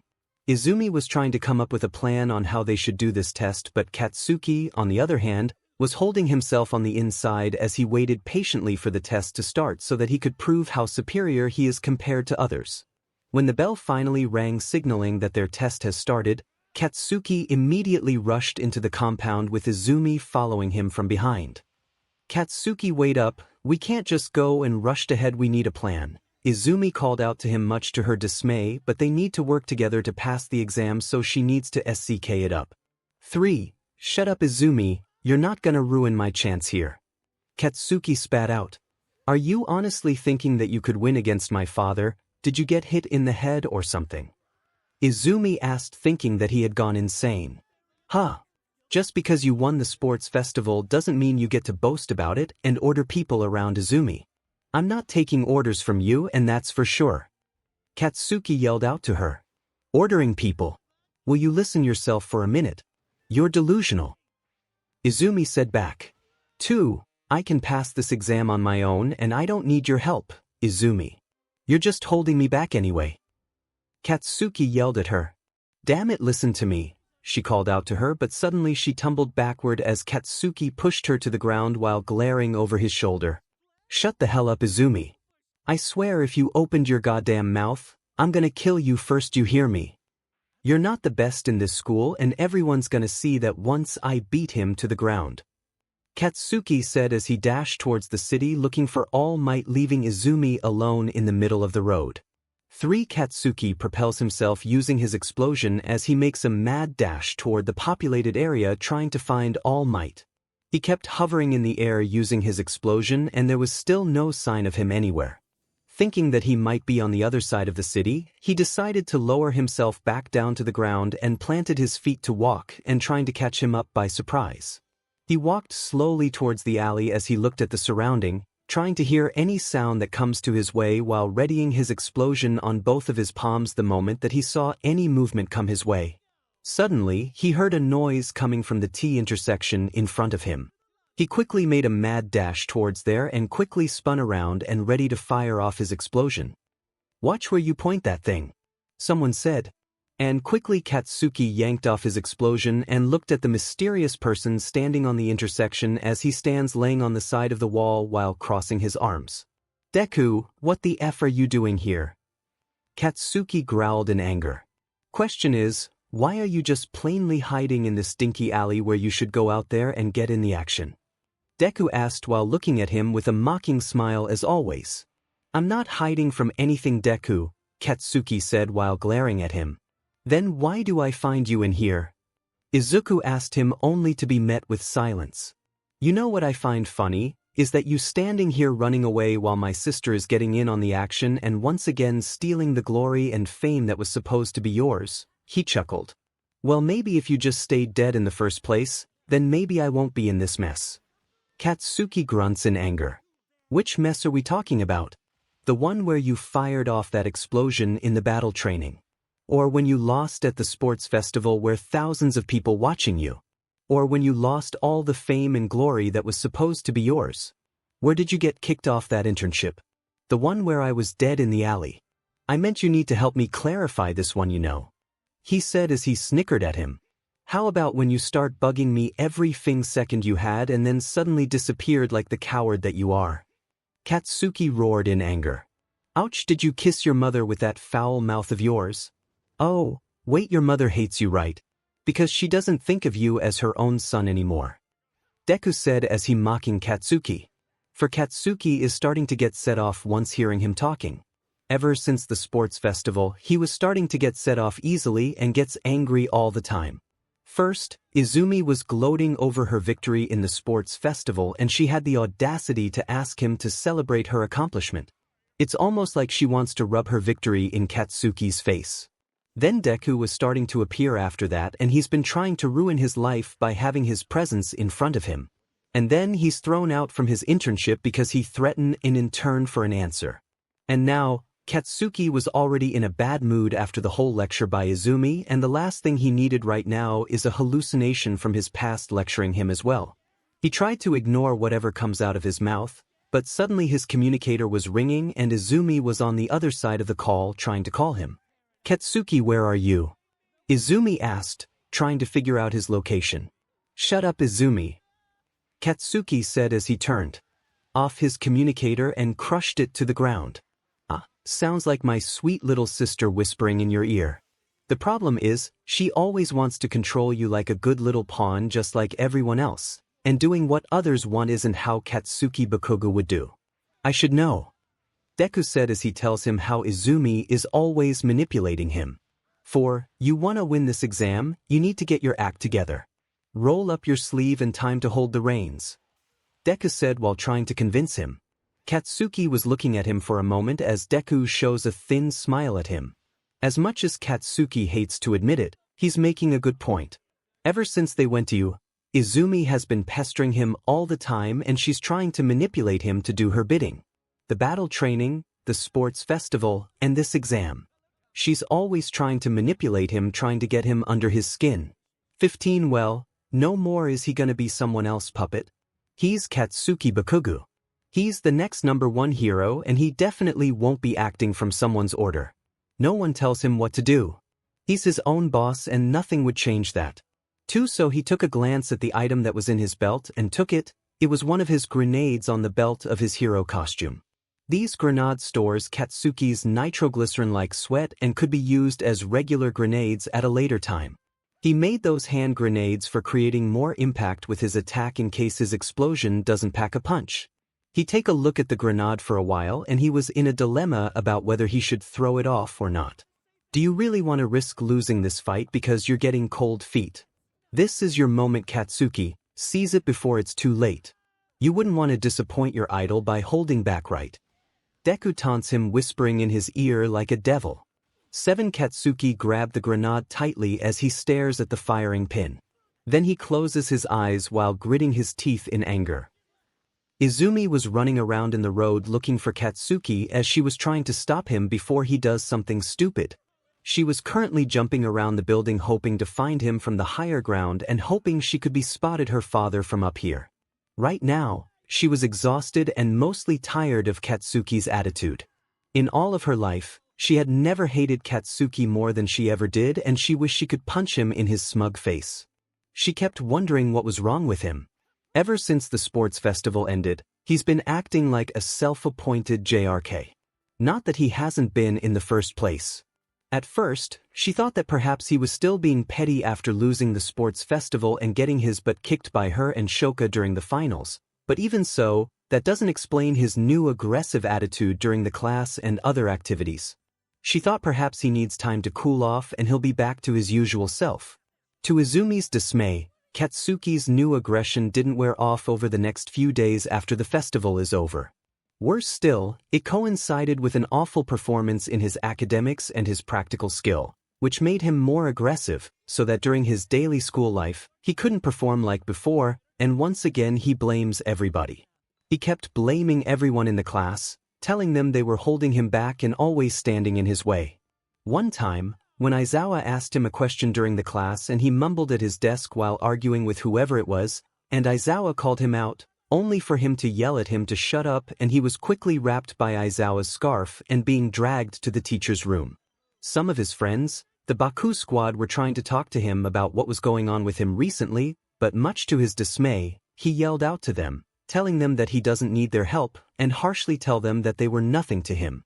And things haven't been the same between them. Not to mention that he kept getting into fights against other students from other classes. But right now her focus needs to be on this exam. She needs to find him as quickly as possible and form some sort of plan, otherwise they both are gonna fail this exam. She kept leaping around the building when suddenly a loud boom was heard from her right. She could see a cloud of smoke coming out from there and thought that 𝗧𝗵𝗲 was already there. But a sudden realization caught Izumi's mind, that the explosion was his way to draw attention for All Might to go over there. On the other side of the training ground, All Might noticed the smoke that comes from the explosion and headed straight toward the locations. Is he stupid or something? Izumi thought as she quickly make a mad dash, hoping that she could catch up with him before her father get there. For Izumi was currently running towards the smoke on the other side of the city while trying to get there before her father arrived. She couldn't believe what just happened. The level of his stupidity has finally reached the breaking point and now he thinks he's gonna beat All Might by himself. She combined both of her quirks to make a mad dash toward the location of the smokes. When she finally reached the location, she looked around for her explosion friend, hoping that she was not too late and that those weight braces are heavy enough to slow him down. But suddenly, a gust of wind broke through and she saw All Might standing, destroying the entire main road of the city with one of his attacks. The shockwave created by the attack sends most of the building nearby and herself flying back. All Might menacingly walked through the dust towards his student. He looked at Izumi standing there and there was no sign of 𝗵𝗃𝗃𝗃 anywhere. I could have sworn that I've heard one of young 𝗵𝗃𝗃's explosions coming from here. But guess he was nowhere to be found. All Might thought. Well, young Izumi, I hope that you're not planning to run away. All Might said while stepping in her direction. Upon seeing this, Izumi entered a battle stance and looked him in the eye.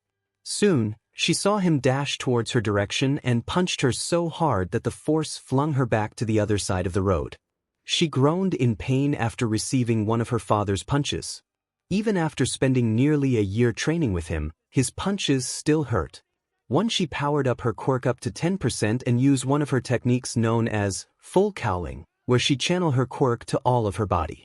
And quickly, she make a mad dash to where he stood and tried to land a hit. But it proved to be fatal since he quickly went behind her and grabbed her from behind and threw her to the building.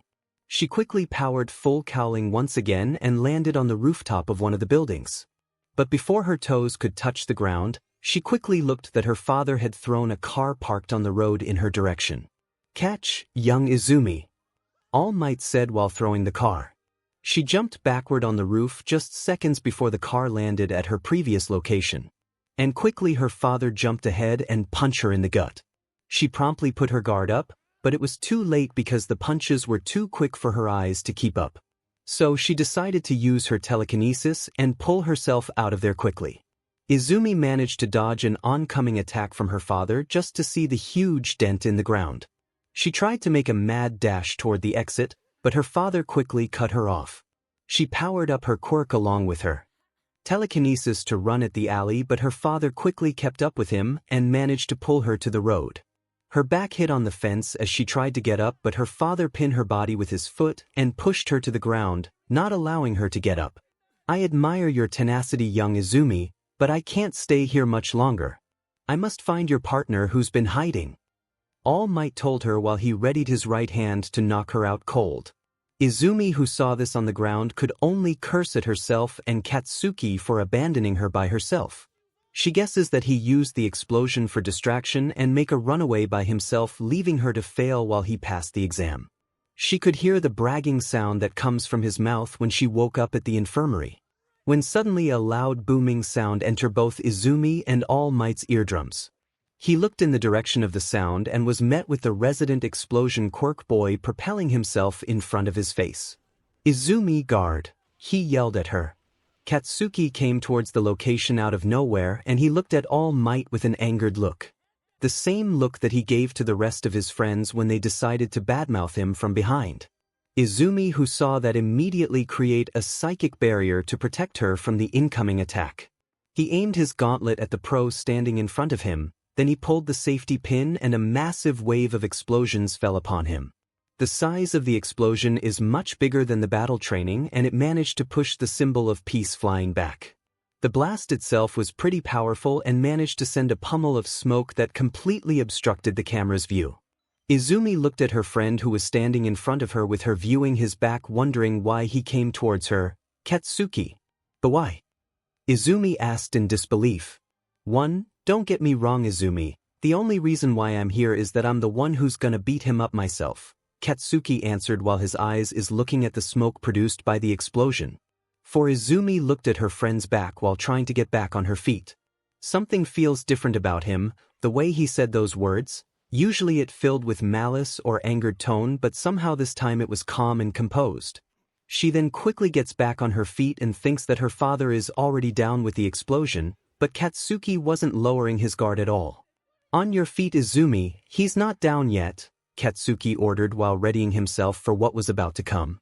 And Izumi quickly get up on her feet and readied herself to fight. While along the way, she decided to ask him a question. Why did you go back, 𝗵𝗃𝗃𝗃? You could have passed the gate all by yourself, so why didn't you? Izumi asked while confused. You think that I'll accept a win like that? I'm not gonna run away with my tail tucked behind my back, Izumi. Katsuki said in an aggressive tone. 3, as much as I hate to say it, we had to work together if we want to win, Katsuki said in a quiet tone. 1 Izumi perked up after hearing what he just said. Katsuki Bakugu, the arrogant and prideful kid from Class 1A, is actually asking her to work together. She couldn't believe what she just heard, thinking that she might have misheard. Don't get me wrong, the only reason I'm saying this is because I don't want to lose this match. Now get ready, he's coming. Katsuki yelled as he saw the smoke clearing out and the symbol of peace standing there while dusting himself. He came out from the smoke looking at both of the students readying themselves to fight. Most people would prefer to run away so that they could save themselves and make sure that they win, but knowing those two, they didn't want to win by running away, but by beating him. Impressive, you used the grenade on your belt to lure me on your way. And when I arrive, you saw young Izumi arrive and wait for me to lower my guard and fire off your gauntlet to create maximum damage. Is that correct? All Might asked while showing his smile. Yeah, I was planning to drag her out of the way before you arrive, but since you were there, I had to improvise a little, Katsuki said while cracking his palm with an explosion. But how is the size of the explosion that you fired off way bigger compared to the battle training? All Might asked, and he had to admit the explosion just then is way more powerful than before. This gauntlet of mine store up my sweat to amplify my attack, and the more I sweat, the more powerful my explosion is. And before I came here, I stored up quite a lot of sweat, not to mention it's pretty damn hot in here. Katsuki said while sweating a lot. A valiant attempt, but it won't be enough to take me down. All Might said. Here he comes, Katsuki said. Both of them then charged toward All Might and attempt to strike him, but he evades their attacks and tried to land a blow at them. All Might aim his fist and tried to knock Katsuki out cold. He quickly put up his guard and managed to block it, but the shockwave from his punch managed to send Katsuki flying to the sky. Izumi, who saw that, immediately went towards him and caught him before he was sent to the other side of the city. Use your explosion. Izumi ordered him, much to his dismay. Shut up, Izumi. But Katsuki complies and uses his explosion to throw Izumi in the pro-hero direction. She quickly aimed her fist and readied her quirk to land a solid hit. The explosion booster managed to power up her attack as she launched herself toward her father. Detroit Smash. Izumi yelled her attack. 1 All Might, who saw the attack coming, began to rear back his feet to meet with the attack. Both of their fists collided with each other and blew everything in their path. Trees, debris, and all the mailbox are being blown away with the wind pressure, and the glass building is shattered. Seeing that her attack didn't quite effective, she quickly added her telekinesis and focused it on her right fist. It's a new move that she learned from her mother for a while, where she stored up her telekinesis power on one single point and released it in one full blast. However, this move puts a lot of pressure on his body and it will quickly drains her energy. Shockwave Blast. Izumi yelled her special move. All Might, who was at the receiving end, began to feel that her daughter's punch is heavier than before, and slowly he started to get overwhelmed by the pressure that comes. Izumi kept pushing her fist even more and roared her battle cry. She kept putting more of her telekinesis in her attack, which put her brain in overdrive. Your attack isn't strong enough, young Izumi. You should forfeit before it's too late for you. All Might taunted her while kept pushing his fist. As the ground beneath them begins to crater, All Might tells his daughter and states that her fist won't be strong enough to knock him down. But Izumi ignored his taunts and kept putting more energy into her fist even more. Her hair was beginning to stand on its own, and her skin adopted a reddish hue as she kept screaming in front of her father.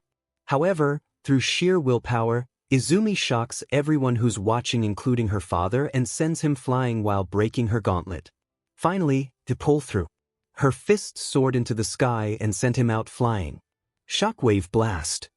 Izumi roared her signature attack once more. All Might, who got blasted toward the sky, was shocked beyond belief.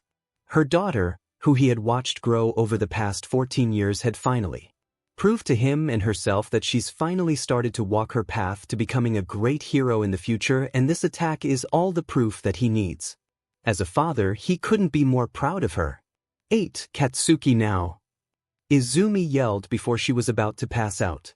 While All Might still suspend mid-air, 𝗧𝗍𝗍 quickly propels himself towards the sky to catch up with the symbol of peace himself.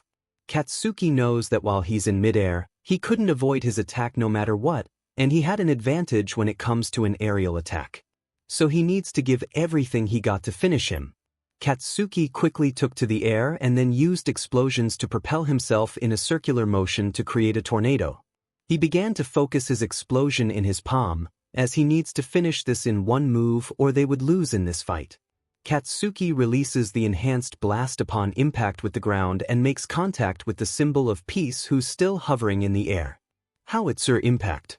𝗧𝗍𝗍 roared his ultimate move. The blast caused by 𝗧𝗍𝗍 managed to send All Might back to the ground.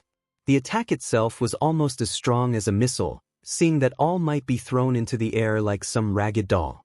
Izumi, who was still on the ground, had to take cover from a massive explosion ripping across the training ground. The smoke began to form in the road as both 𝗧𝗍𝗍 and All Might fell to the ground with a fiery impact, generating a dense smoke that prevented seeing the result of their fight. Izumi waited in suspense, wondering whether 𝗧𝗍𝗍's attack is enough for them to win the match.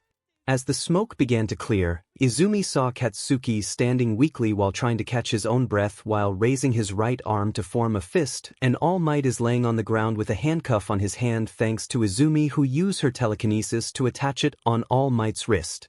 He held his fist up high for Izumi and All Might to see that he finally did it.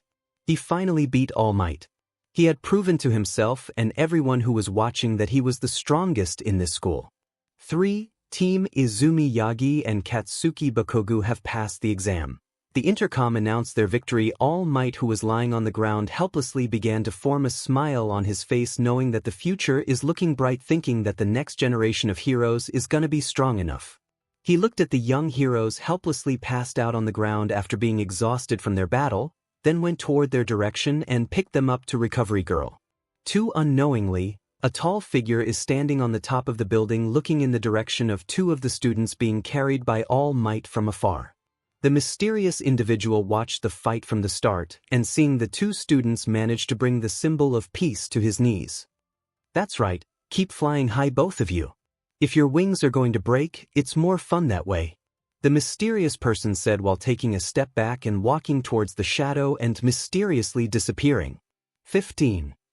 After the battle against All Might was settled, he quickly brought both of them to Recovery Girl, where she scolded him for going too hard against both students.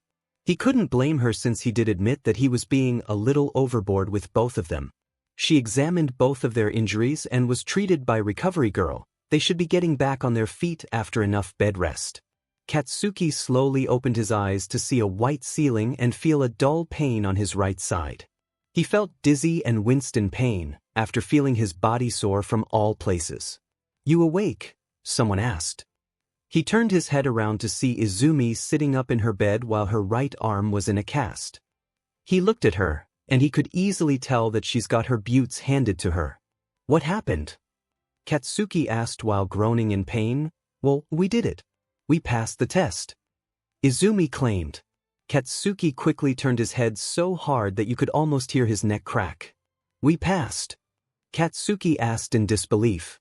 "Yeah, after you hit him with your special move, he got hit on the pavement and I quickly grabbed my handcuff after you passed out," Izumi explained, and he just listened quietly. "Recovery Girl said that we are allowed to check out, and it's getting late anyway, so I'm gonna go back first." Izumi tells him, "But I gotta ask, why did you come back to save me? That's not like you at all. Usually you prefer going solo, instead of working with someone." 𝗧𝗧𝗍𝗍 took a moment before answering her answer. "I just want to win, Izumi, it's as simple as that." Izumi looked at him for a moment, and she could tell that something is different about him. It's almost like he's changed and being a new 𝗧𝗧𝗍𝗍. Like he's more tame than before. Not knowing what's happening to him, it seems like he's starting to change a little. 5. I'm gonna head back. My dad's already waiting downstairs wanting to pick me up, Izumi said while wearing her shoes and tying them up. "Oh, I almost forgot." Izumi grabbed a can of soda and tossed it to his bed, which he caught up. He grabbed the can and saw the soda in his hand. It was his favorite brand that he used to drink when he was little, and he still enjoyed it. "What's this?" he asked. A little gift for saving me and passing the exam. She headed towards the door, leaving him by himself. Katsuki looked at her as she walks out of the infirmary. That look in her eyes, it's the same look that she used to give when he was still in junior high. He remembers that look along with that smile. For the first time since he entered this school, he felt that things finally turned in the right direction. 3. I hope it was worth it. All this for a warm smile and a cheap can of soda. Deku said while appearing once more. 3. What's next, Kaken? Long walks in the hallway while holding hands, just the two of you. He said while sitting on the chair next to his bed. For a figment of my imagination, you're really beginning to be a pain in my butt, Katsuki said while looking at him. Look, I get it, she's easy on the eyes, tough in the fight, he said while smirking. She's just a friend, the one friend that I finally have since you decided to ruin everything that I've worked for, he said while getting up and wearing his shoes. Yeah, the one friend that you finally have after all these years. Nice job, Kaken, I'm proud of you. He clapped his hand in a sarcastic way. Katsuki tied his shoes and tried to get up from the bed, but not before Deku said his words to him. Care for a little advice? Deku asked. From a dead guy. He angrily said and headed to the door. Don't let my sister rope you into her death wish. This whole being a goody-goody two-shoes thing isn't as fun as it sounds. Trust me, he said while looking at Katsuki back. You want to stay alive, best listen to the devil. Get out now. He grinned looking at his back. Katsuki turned around to face his ghost only to be met with no one in the room except himself once again. He scoffed and turned around while continuing to walk in. 5. In the back alley of Shizuoka Prefecture, we could see multiple police cars parked on the side of the street in a 2-story house as the entire area is being taped with a police line. Many people gathered in the area to see what was going on. A body of a young woman lies in the living room being charred. Many officers and medical personnel were on the scene, as an onlooker tries to take a photo of the crime. Every officer is at the present including Detective Tsukachi, who clearly didn't look excited at all. The detective joined with one of the officers, Sansa, who's the officer with a cat feature. He was standing near the victim. What do we have? Tsukachi pulled out his notepad trying to write down the detail. Victim's name is Miyamoto Komi, 29 years old. Worked in a hero agency office as their accountant, divorced mother of 2, and before you ask, her ex has an airtight alibi, and Ms. Miyamoto's criminality is limited to 3 parking tickets. Sansa said while writing on the notepad. What happened to her? Tsukachi asked. The victim was just coming from work, went in, put her bag down, and the Burning Man just showed up out of nowhere in the room and killed her. CCTV caught the footage. Sansa pointed to the CCTV on the wall.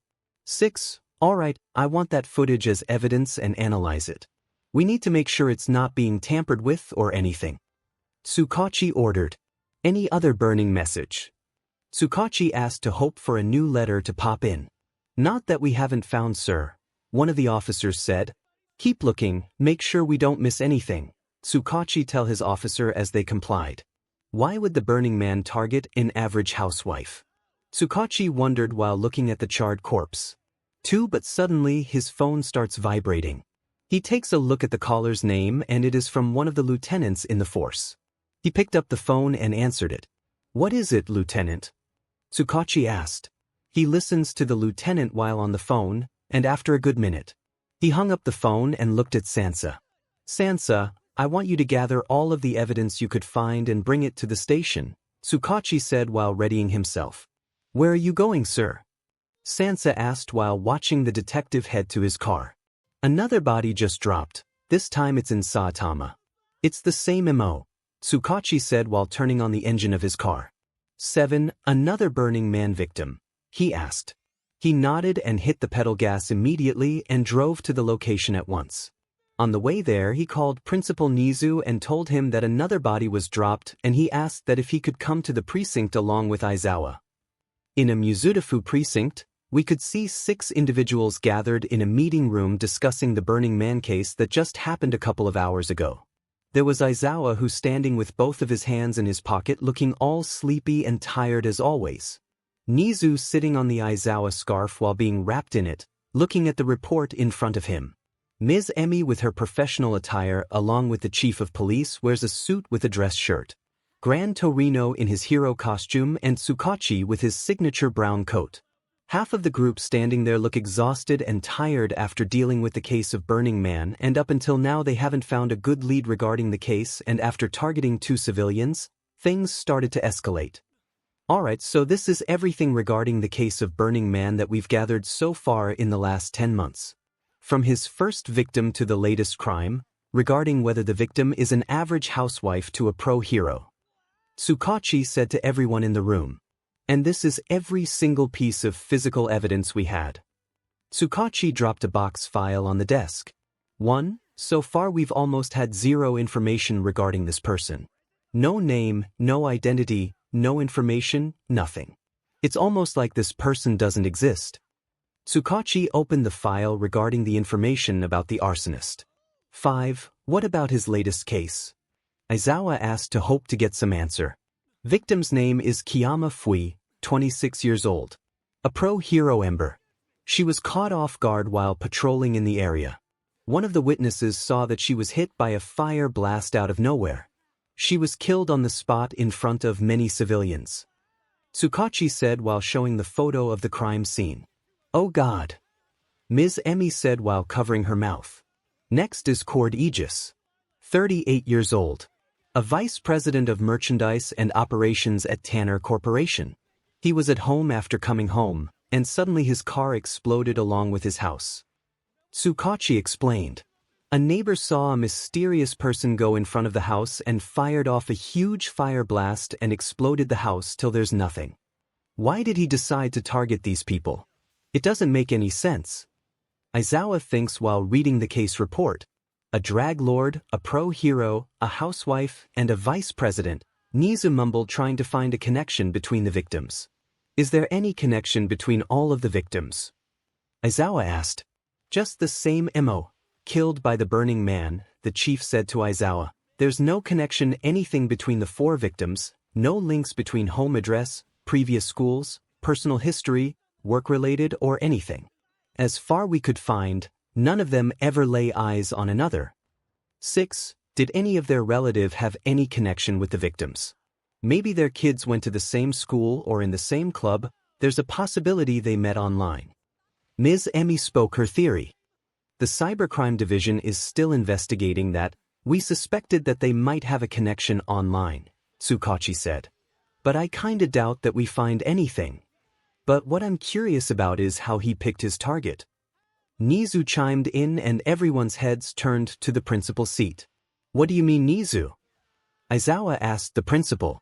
He pulls a map of Japan from the desk and spread it open on the table while grabbing a thumbtack from the desk. He went after a drag lord in Japan over the last 8 months, targeting many gang members in Shizuoka, Fukuoka, Tokyo, and Nagasaki, targeting from small gangs to a crime boss. Then he went after Stain in Hosu, then Native and the pro-hero in Hosu as well, a single housewife in Shizuoka, 𝗵𝘃𝗵𝗲 in Saitama, and Mr. Cord in Kagoshima. Nizu said while putting a pin on the map in front of him for each victim's location. 1. All of the targets and victims are coming from different locations, but the one thing in common is that all of them are in Japan. The chief looked at the map after watching it closely. 4. Could it be that he's trying to send us a message? Nizu said out loud. 7. If that is the case, then what did he try to say? Aizawa asked in wonder. Let's hope that we find the answer before more bodies dropped by, 𝗧𝗵𝗃 said while looking at the map. Momo was standing in front of a tombstone. A bouquet of flowers in her hand. She placed the bouquet and prayed. When she finished praying, Momo pulled her phone from her school uniform and opened it. She scrolls it to find a photo. A photo of the last time she hung out with her best friend when she was little. 2. It was one of the last photos that she had. She remembers it just like yesterday when both of them were playing in the backyard of her mansion and they were chasing around playing hide and seek, and her mother took a picture of her being chased by Izuku. She missed those smiles, and whenever she wants to remember him, she comes here with a bouquet and looked at the picture to remind her about him. It's been a while, Zuzu. I miss you. She stared at the name of the grave. I just want to say that I'm not gonna come here for a few days. I'm having this training camp in the woods. she said to the stones, and just like any other day, she get no reply. Anyway, I'll come back in a few days. Just want to come here in case you get lonely. She wiped the tears from her eyes and said goodbye to head back to UA. 3. The next day, back at UA, the class started to get ready for their summer camp. Almost everyone in the class passes the exam except Mina, Kirishima, Sato, Kaminari, and Shiro. The class started to head to the bus with Ida leading the class to the buses, in an orderly fashion, much to the class's dismay, saying that it wasn't that kind of bus. So the class was sitting in their own place. The travel itself was pretty smooth except for Aizawa, who was trying to sleep while the rest of his students is chatting loudly. The class continues to talk about the exam and gossip among each other. Some of them are sitting while playing with their phone, and others prefer to just sleep till they arrived. 1 hour later, the bus came to stop, saying that they arrived and instructed them to get out. But they didn't see the training camp filled with instructors or a campsite with training equipment or even a welcoming entrance. Instead, they were standing in the middle of nowhere near a cliff. Where are we? Izumi looked around to find an empty field. This isn't the place, right? Katsumi said, who was also confused. Who cares? At least we could stretch our legs for a while, Mina said while stretching her legs with Kaminari and Shiro. As the student came down from the bus, they began to stretch their legs and enjoy the view as well. The smell of the mountain air and the forest near the cliff is enough to calm their distracted mind for a while. We've stopped here for a reason, Aizawa explained while waiting for someone. They should be here soon. They kept looking around while enjoying the view when suddenly 2 woman figures appear in front of them. Rock on with these sparkling gazes, said one of them in a cute manner. Stringly cute and cat-like, the other followed. We're the wild pussycat, both of them said in unison while striking a pose. Everyone watched in silence while the 2 heroes are trying to keep their pose. The rest of the class watched the 2 heroines, and as soon as Izumi recognized them, she started gushing. Oh my gosh, they're the wild pussycats. They're a team of rescue heroes that debuted a long time ago when we were kids. Izumi continued to ramble only for a giant padded paw to shut her mouth. 3. I think you mistaken, kid. I'm 18 at heart, you know. Pixie Bob said menacingly. But Izumi's voice was muffled because of the giant paw. 2. I'm 18, she said again, and finally Izumi complied with her words.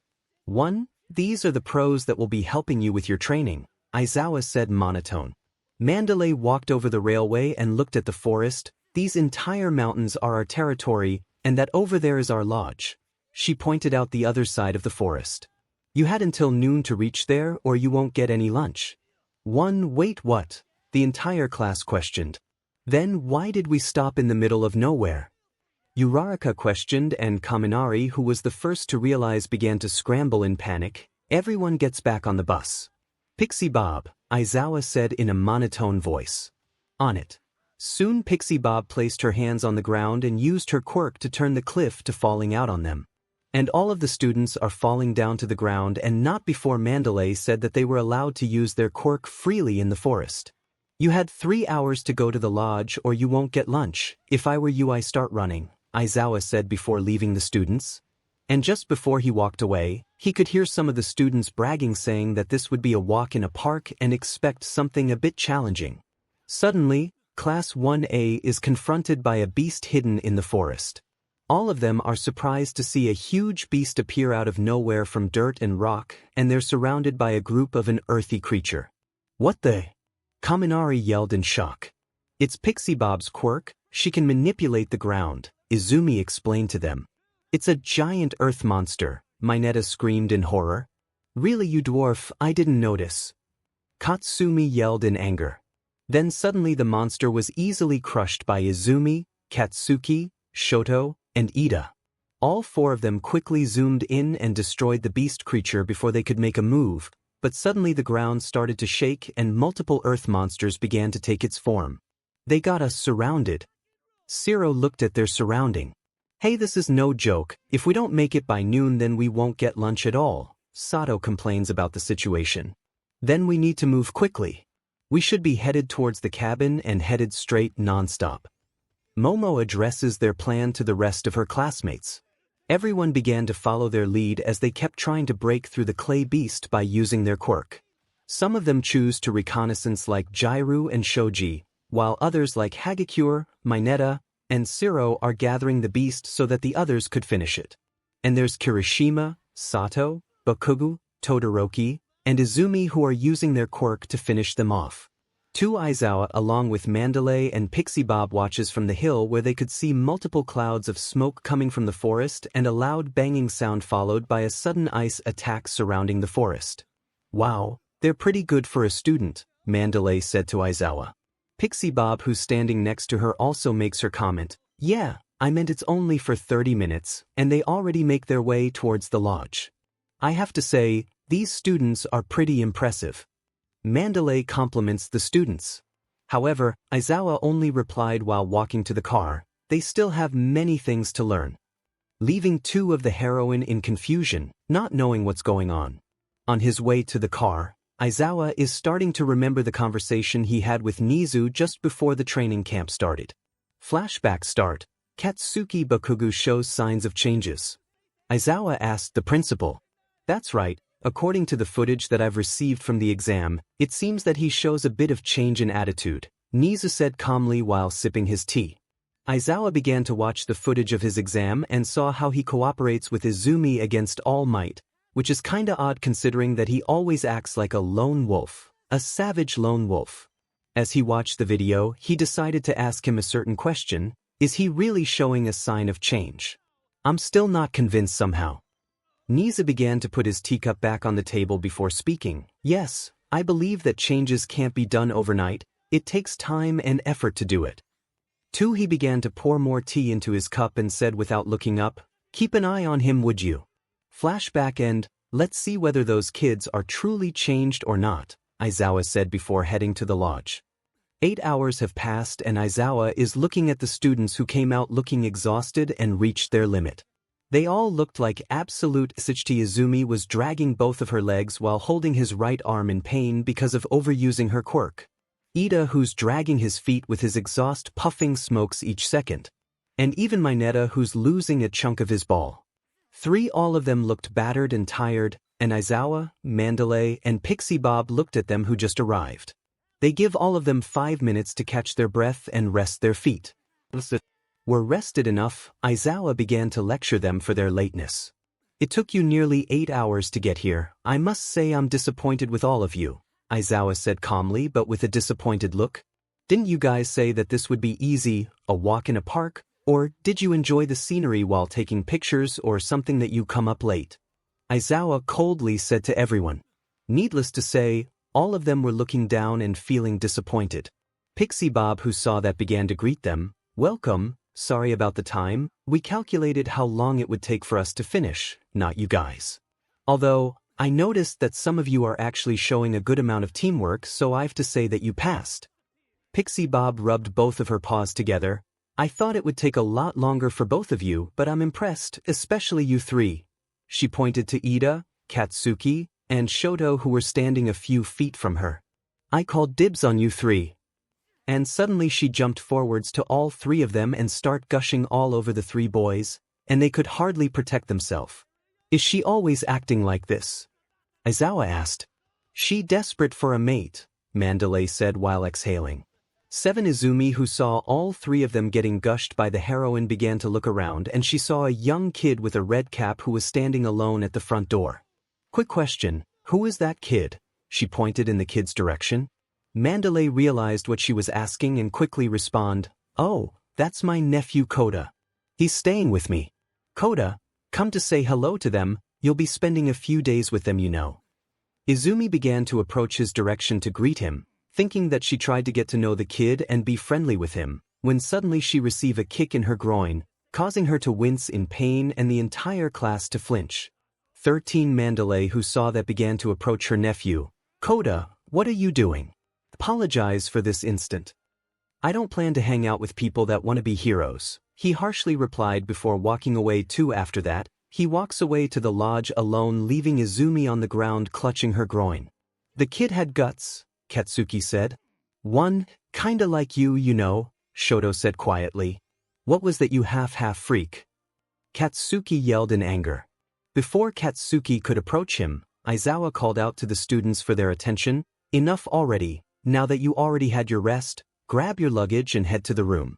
After you put in the luggage, we'll have dinner in the dining hall. Then you take a bath and headed straight to bed. Izuku instructs them. Yes, sir, they all weakly groaned out as they grabbed their things.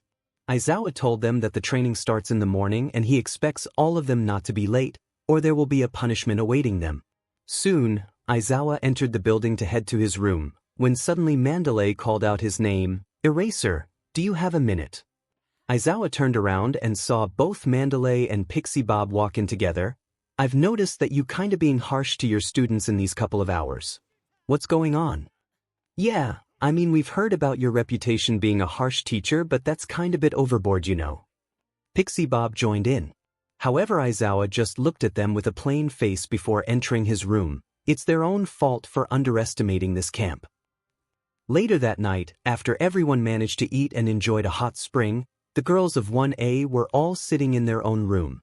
From what they heard, the rooms were all divided between classes and genders, so they all have one big room fit for all 9 of them. And they decided to have a girls' night.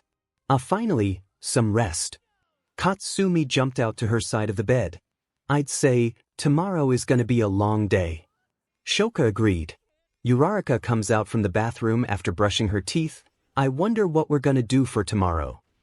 Mina grabbed the snack from her bag and opened it while putting it in her mouth. Well, knowing Izuku-sensei, I guess it's gonna be brutal. Man, I still can't believe that they decided to throw us all in the forest. Toru stretched out her arms. I'll say, can't believe that Izuku-sensei is mad at us for coming late, Mina said while pouting too. Well, maybe if someone didn't blabber their mouth saying that this would be a walk in a park, then maybe we wouldn't get chewed out. Jiraiya looked at her while giving her a stink eye. How is this my fault? Mina shakes her arms.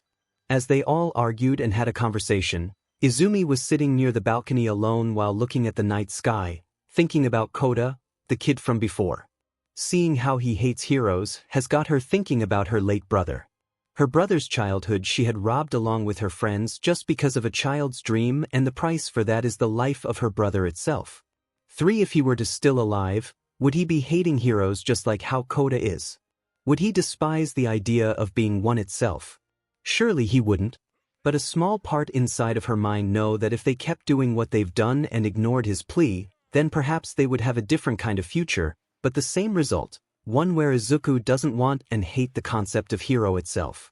One, it feels wrong to know that one day her brother suddenly said that he hates heroes just like how Kota reacts. He always dreams of becoming one in the first place even without quirk in the first place.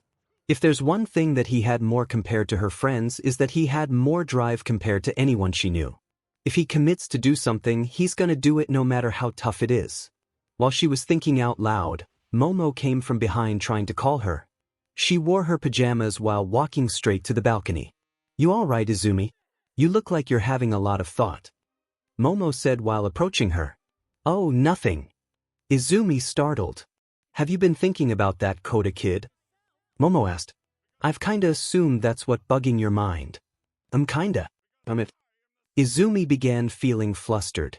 Then Momo walked towards her side while looking at the stars in the sky. She gathered her courage before speaking. It's okay. I know what you meant. You do?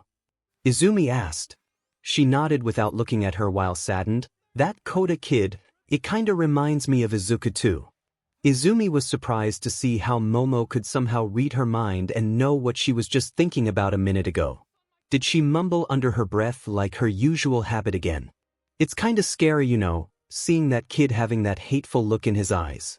It's like he's the alternate version of him. Momo was saddened thinking about her best friend. 3. Yeah, I know. Izumi looked into the sky in silence along with Momo thinking the same boy that was supposed to be in this camp along with them. 2. But that's why we became heroes in the first place. So that no one would have to suffer just like him ever again. Momo said while forming a little smile. 9. Yeah, you're right. Izumi nodded. After a while, Momo decided to head back inside knowing that it was starting to get late and the night is getting colder.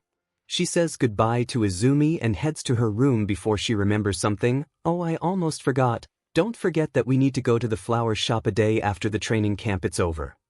Izumi nodded and returned back to watch the stars in the sky. It's been nearly a year since. The burning man is standing near burned corpses. A foreign named 𝗵𝗃𝗃𝗧𝗵, a 37-year-old man working as a taxi driver, and his wife myheroacademia, a 35-year-old suburban housewife living with his husband in Fukuoka. 5. He was looking satisfyingly impressed, looking at the corpses being charred beyond recognition. The smoke that came out from their body after being blasted with a direct hit of fire filled the area in the night. After making sure he was about to go back, he felt the sensation of his body being pulled to the ground. Each step that he took felt heavier than before, and he was starting to struggle to be standing up. "It's over. Surrender yourself, burning man," a female voice said from above. He turned his gaze upward and was absolutely shocked by what he saw that night. Suddenly, he felt a rush of excitement filled with anger after watching the individual floating in the sky. Green eyes and a jumpsuit that matches her eyes. There's only one person that he knows who wears that outfit. I suggest you stay still if you know what's good for you. Viridian Storm, also known as Inko Yagi, descend from the sky along with other heroines like Backdraft, 𝗧𝗵𝗃𝗧𝗏, and other pro-heroines that she gathered to capture him. After the Hosu incident, she was called by the HPSC regarding the case of Burning Man, and after his debut in Hosu, they decided to ask her to help them apprehend the criminal at once. Knowing the HPSC, she couldn't refuse to know that this monster is responsible for the deaths of many innocent people. So she's been tasked to catch this criminal and gathered multiple heroes of her own choice and planned for this ambush.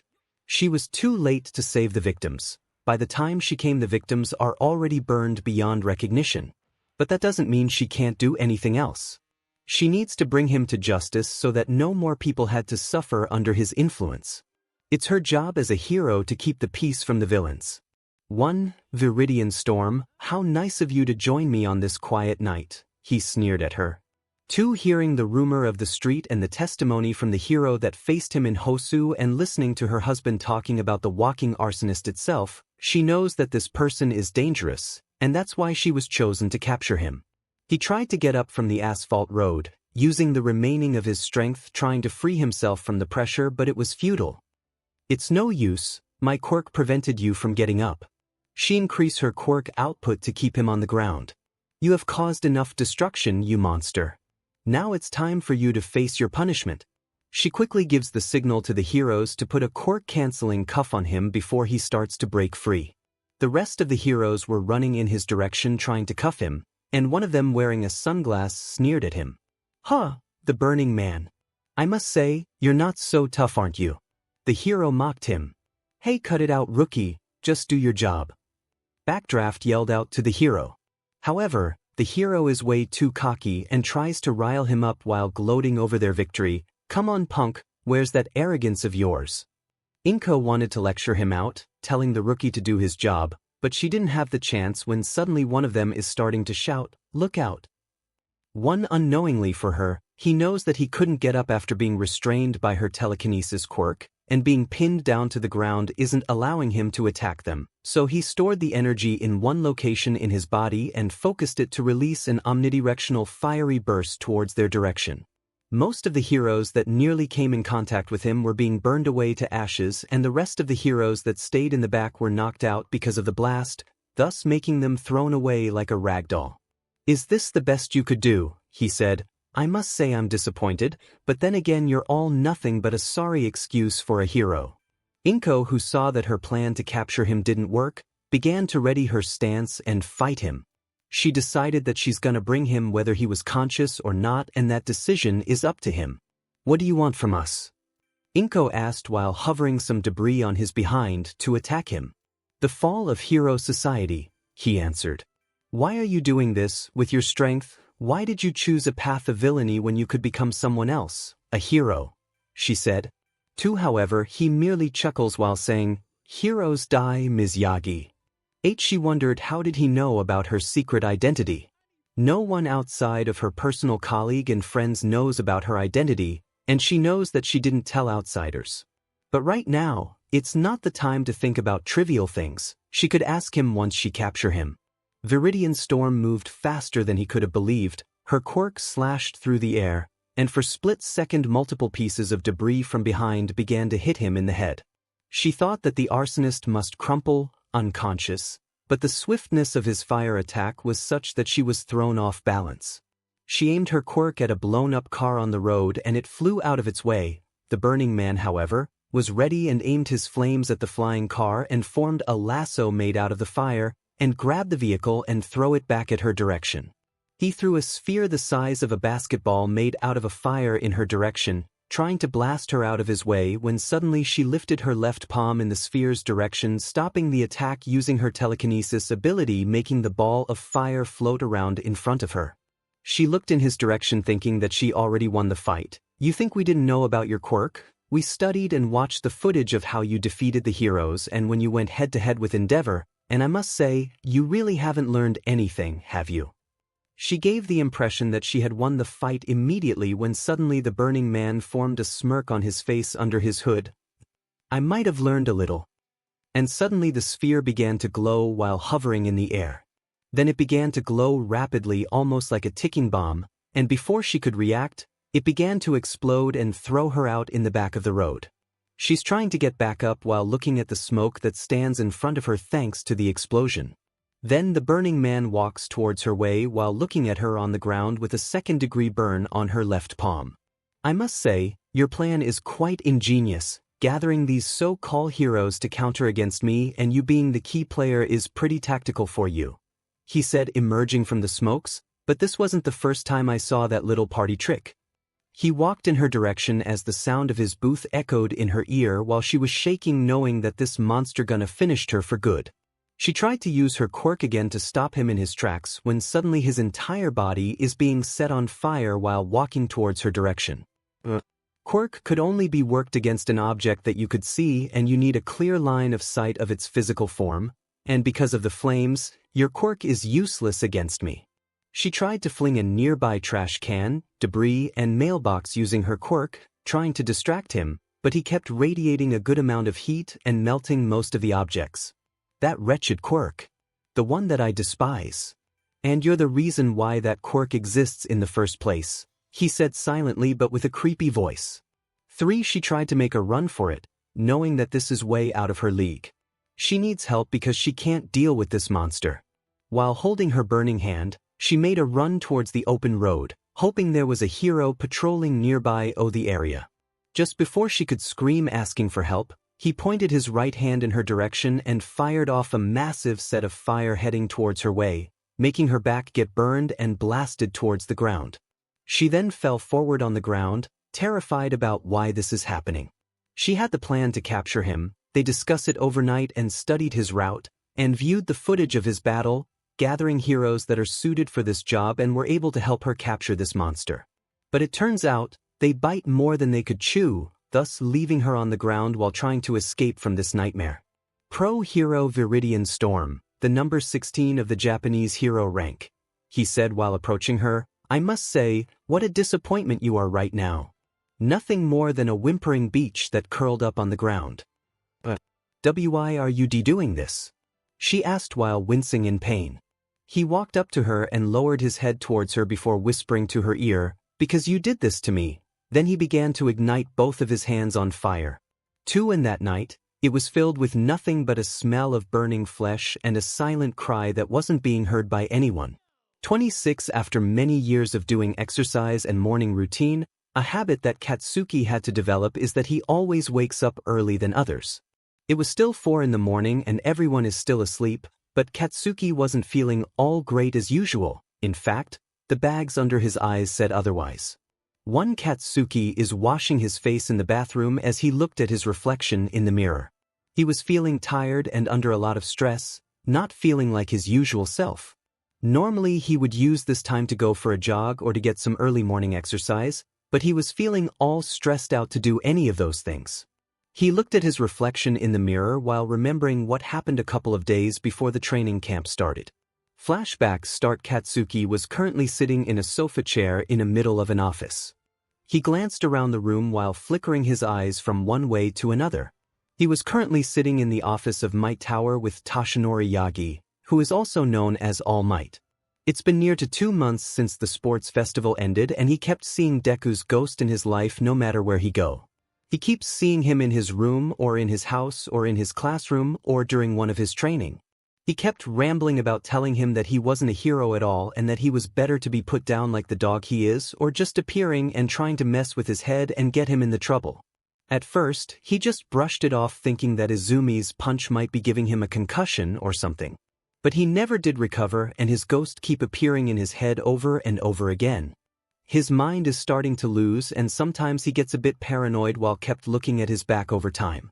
He clenched his fist as he stared at the floor. He didn't know who else to come to and see that his parents weren't the first option considering their relationship. His next best option is going to his friend's father, who also happens to be the father of his hallucination ghost. It took him about 15 minutes to explain what happened to 𝗧𝗵𝗃 as he told him everything from when he appeared in the infirmary at the sports festival when he woke up, during the train ride for his internship, his encounter at 𝗵𝘃𝗃𝗧𝗔𝗍 agency, where he punches him in the face on the gym, and during his final test when he suggested to abandon Izumi and go straight attack him, all to prove that he was the best. Toshinori was looking as if 𝗧𝗵𝗃 had gone mental or something while his mouth is agape.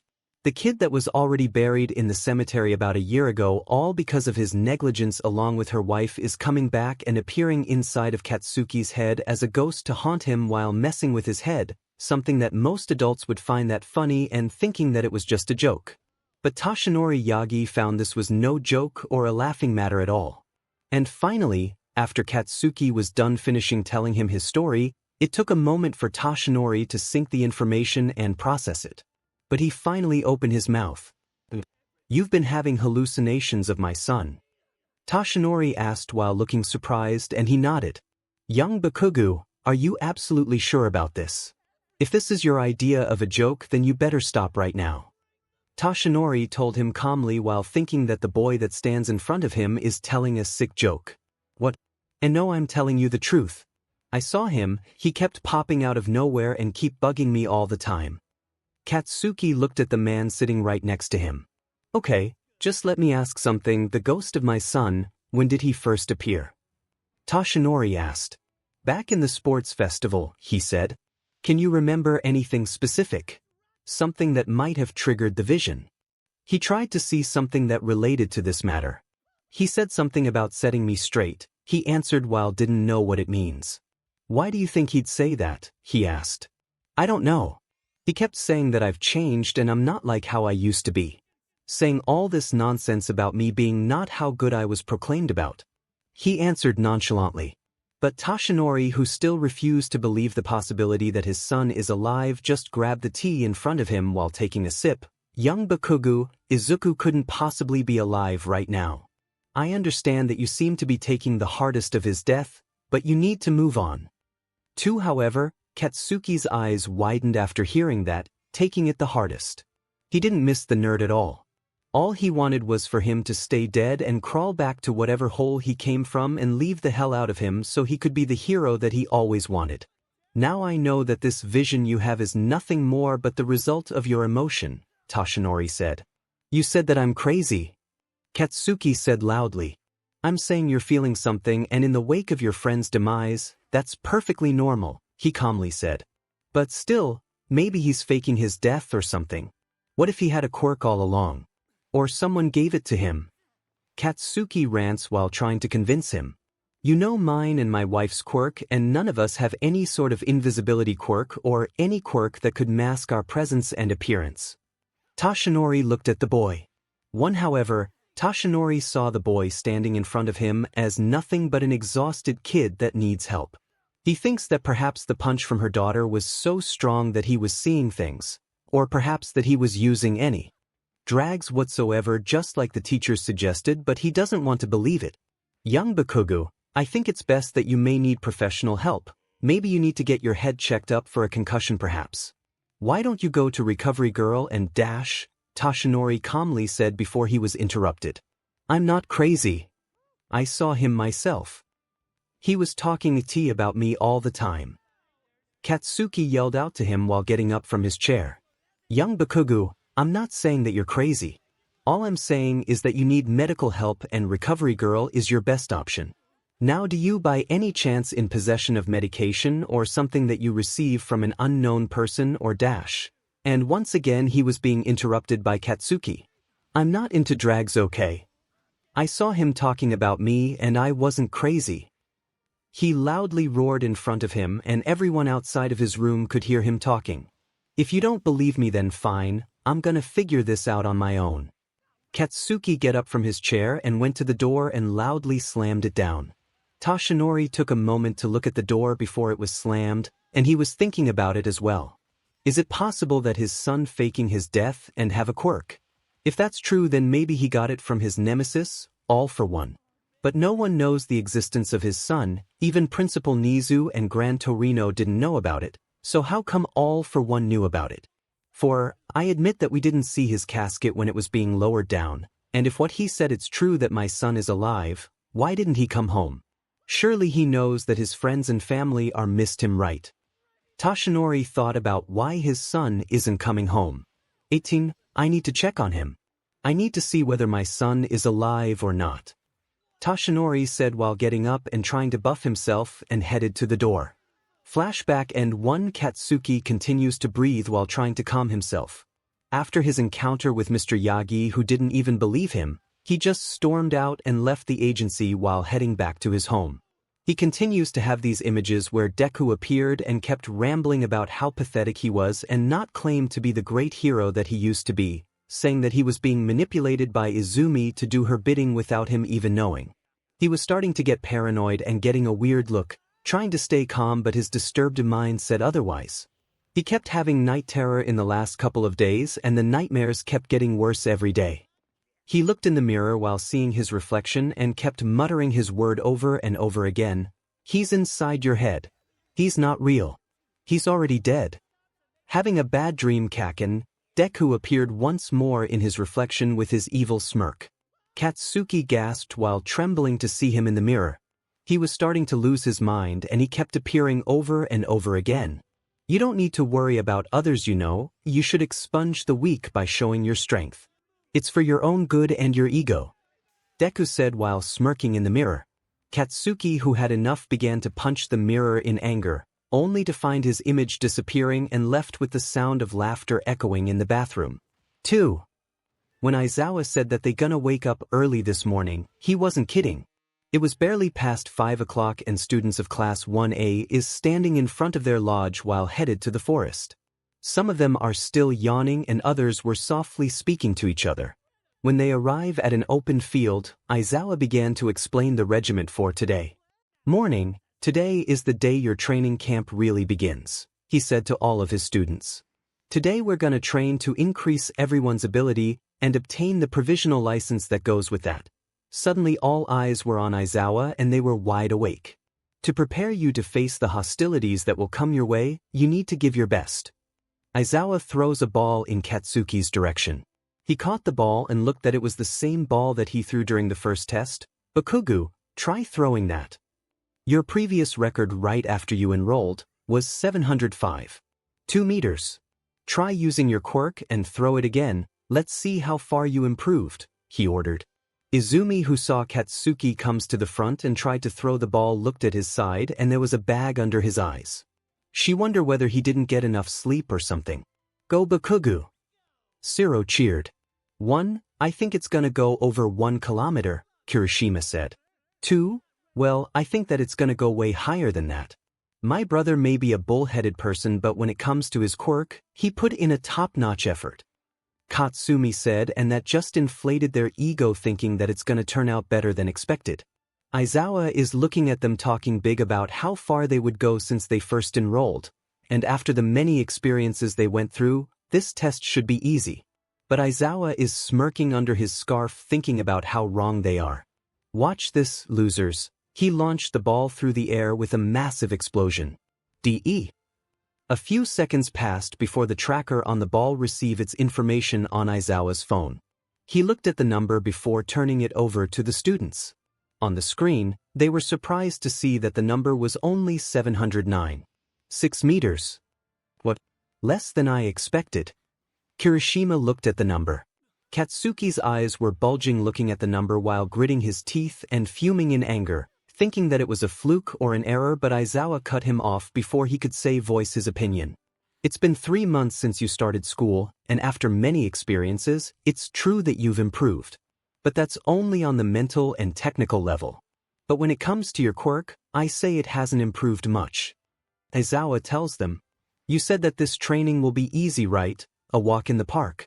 Unfortunately for you all, we're gonna train you to your bone. Izuku looked at his students who were starting to regret saying those words yesterday. Izuku is starting to notice that some of his students are starting to get over their heads after participating in the sports festival. And after many people started bugging them and asking for their photographs and autograph, he realized that some of his students has their heads over the cloud and thinks that they were some big shots. So starting today, we will focus on improving your quirks. It shouldn't be too hard for someone as talented as you guys, right? Good luck, superstars. Izuku grinned, showing his 𝗧𝗃𝗃 grin at them. 4. By the time their first break came around, none of the students from both classes are feeling as great as before. Most of them already went past their limit after enduring their own quirk training, and sufficient to say that they were too tired to argue about. And the fact that they need to do the same after the break was over isn't actually giving them the moral boost that they needed. Izumi looked at 𝗵𝗃𝗃, who saw him sitting under the tree looking exhausted and tired after plunging his hands into boiling water while simultaneously letting off a massive explosion. Hey, 𝗵𝗃𝗃. Izumi greeted him after making her way toward him. Hey, he replied. So what's going on with your training? You look exhausted, she asked. Nothing, it's fine, he answered. What about yours? Well, as you can't see, they decided to strap these onto me. She shows metallic bands had straps on both of her wrists. Isn't that one of those weights that the teachers use when the final exam? His curiosity is starting to be piqued after seeing that, but he couldn't deny that he was starting to get fatigued. Yeah, they decided for me to wear it to see how much both of my quirk maximum output. She looked at her wrist and felt the fatigue. Sounds awful. He simply replied. Izumi looked at him, and she could tell that he's been put under a lot of stress. Not just from the training but from something else as well. The exhausted breath, the bags under his eyes, the shoulder looking, she might be hallucinated or something, but it looks like 𝗵𝗃𝗃 was feeling a bit paranoid. Hey 𝗵𝗃𝗃, Izumi wants to ask him, only for the sound of Izuku's whistle interrupted them and told them that the break is already over. Well, I should go back to training. 𝗵𝗃𝗃 gets up and headed to his spot. Well, good luck, Izumi said. Yeah, he waved back. When dinner time comes, everyone wasn't in their best mood after learning that they need to cook their own meal since they were too exhausted after the quirk training. So they decided to divide their work between classes 1A and 1B, and everyone did their fair share of work. It wasn't quite long, but after a while, they managed to cook enough curry for everyone to enjoy. And just before Izumi could grab her plate, she spotted 𝗵𝗃𝗃 walking off in the direction of the woods. She hoped that he wasn't gonna run off on his own, so she put down her plates and went over his way, only for a hand to stop her and touch her shoulder. Hey Izumi, what's going on? Katsumi asked her. Oh, it's nothing, just wanted to check on your brother, Izumi replied, and before she could go, her collar was pulled by Katsumi and she was forced to sit down. I'll go get my brother, okay? You're way too exhausted from the training. Katsumi headed to the forest to catch up to her brother. As she walks into the woods, she's trying to catch up with her brother, who apparently has gone further into the woods, and after a while, she could hear a grunting voice that sounds familiar to her. She sneaks closely into the woods and finds her brother, who just mumbling and talking to himself. What do you want, freak? 𝗵𝗃𝗃 said in anger. Katsumi sneaks in closer and finds her brother waving his arm in an angered manner and starts screaming like a lunatic. Shut up, alright, leave me alone, would you? 𝗵𝗃𝗃 yelled in anger. Now she's starting to worry. He's been acting all weird at home, always looking over his shoulder, feeling disturbed, been under a lot of stress. And now he's lashing out in the middle of the woods all by himself. When she was about to call him out, she accidentally snapped the twig that is under her shoes, and that startled 𝗵𝗃𝗃. Who's there? Come on out. 𝗵𝗃𝗃 bellowed in anger, readying to blast whoever was hiding there. Only to find her sister with her hands in the air, Careful cowboy, you almost blast me. Tis, what do you want, sis? Katsuki asked, not feeling in the mood. I was looking for you, she said while crossing her arms. Well, now you found me, so can't you please go away? Katsuki tried to escape, but her hand was quicker as she grabbed his wrist, trying to keep him there. What's happening to you? She asked. Nothing, I'm fine, he answered. The hell you are, I just saw you talking all by yourself like a loony in an asylum, she argued. Look, it's fine, okay, just leave me alone, Katsuki tells her sister in anger, feeling a sense of déjà vu. What's going on with you? Seriously, you've been acting strange these days. I'm worried, okay? Katsumi asked, worrying about her brother's situation. It's fine, just leave me alone, Katsuki tells her again in a firmer tone, and he heads back to the lodge alone, leaving her sister by herself. Katsuki walks off from there while grunting in anger. Now her sister is onto her. It's only gonna be a matter of time before his entire class knows that he belongs in mental asylum, considering he kept hearing voices over and over again. Aren't you gloomy? Deku appeared once more while laying his back on the tree. But Katsuki continued to walk away, ignoring him. Hey, where are you going, Kaken? He asked him. He just keeps walking in the woods, ignoring his existence. You can't escape, not from me. For I am nothing but your personal ghost to haunt you for the rest of your life. 4. After the training had ended, everyone minus the one that need to stay back for remedial classes was gathered at the training ground for some night activity. They were paired against one other in class for some test of courage, where they going to scare off the others by using their quirks. As everyone was drawing lots to see their partner, Mandalay explained that those who draw the same number will be partners for this event. And when Izumi looked at her partner, it was Katsumi. She was a little surprised, thinking that perhaps by some weird coincidence that she was going to be paired with Katsuki, but it seems that someone had a different plan. And Katsuki was being paired together with Shoto, and he hasn't looked as pleased as she was. They both walked to the edge of the forest. Holding their flashlight up high, she pointed down a narrow, winding earth track that disappeared into the thick black trees. A light breeze lifted their hair as they looked into the forest. She walked straight into the forest, waiting for someone to jump and scare them while making a small conversation. So, what's going on between you and my brother? Katsumi asked. Suddenly Izumi turned her head so fast that you could hear the sound of its neck snap. What are you talking about? Izumi flustered while trying to hold the flashlight properly. Oh, come on, I see you two talking together just before the break. What did you two talk about? Katsumi looked at her. Nothing, we're just making small talk, that's all, Izumi said. Small talk that eventually leads you two to get back together. Katsumi joked. It's complicated, okay? Izumi explained. What happened to you two anyway? I meant, Katsuki won't tell me anything about it, and you just stayed silent and didn't want to discuss it. It's like one day you two were a happy couple, and the next day you two were on each other's throat. Katsumi let out. Izumi took a moment to think about it, and she looked at Katsumi, and she knows that she won't hear the end of it. Better to tell her now than let her bug her every day. Look, I never tell anyone about this, but we had a big fight just after the funeral. Izumi reluctantly said. Katsumi looked at her with interest, since she didn't know about it herself. Her brother never told her about it, and then again her brother isn't exactly much of a chatter. Back when all of our parents were going to his grave about a year ago, Katsuki come to knock on my door, Izumi said, and Katsumi understand whose grave she was talking about. He kept pestering me wanting some answers about it, and he won't leave me alone, and he was right there. In my front door, knocking on my front door. Katsumi listened to her stories. He called me right after we got back from UA and he asked me to be his girlfriend.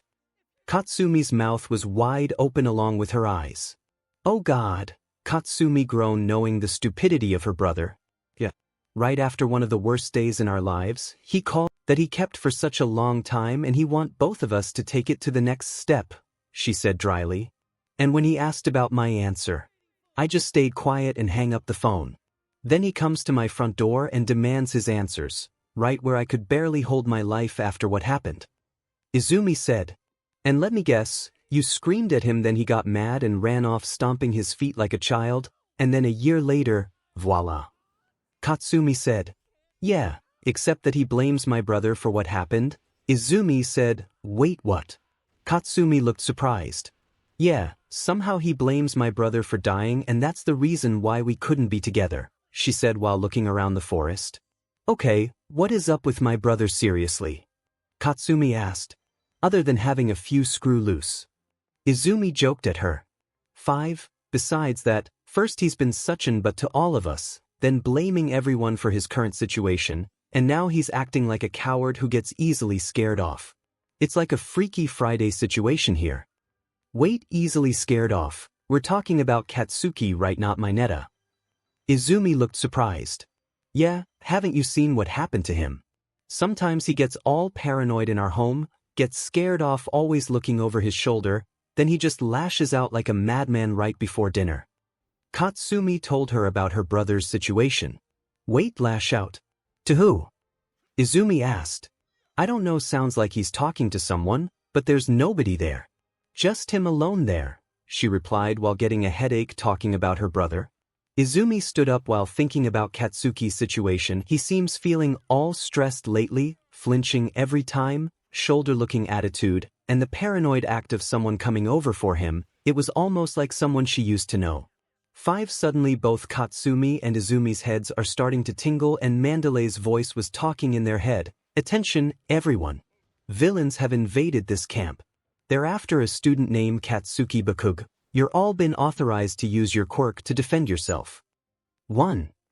Katsuki was standing there in silence while watching Shoto fighting with a villain who introduced himself as Moonfish.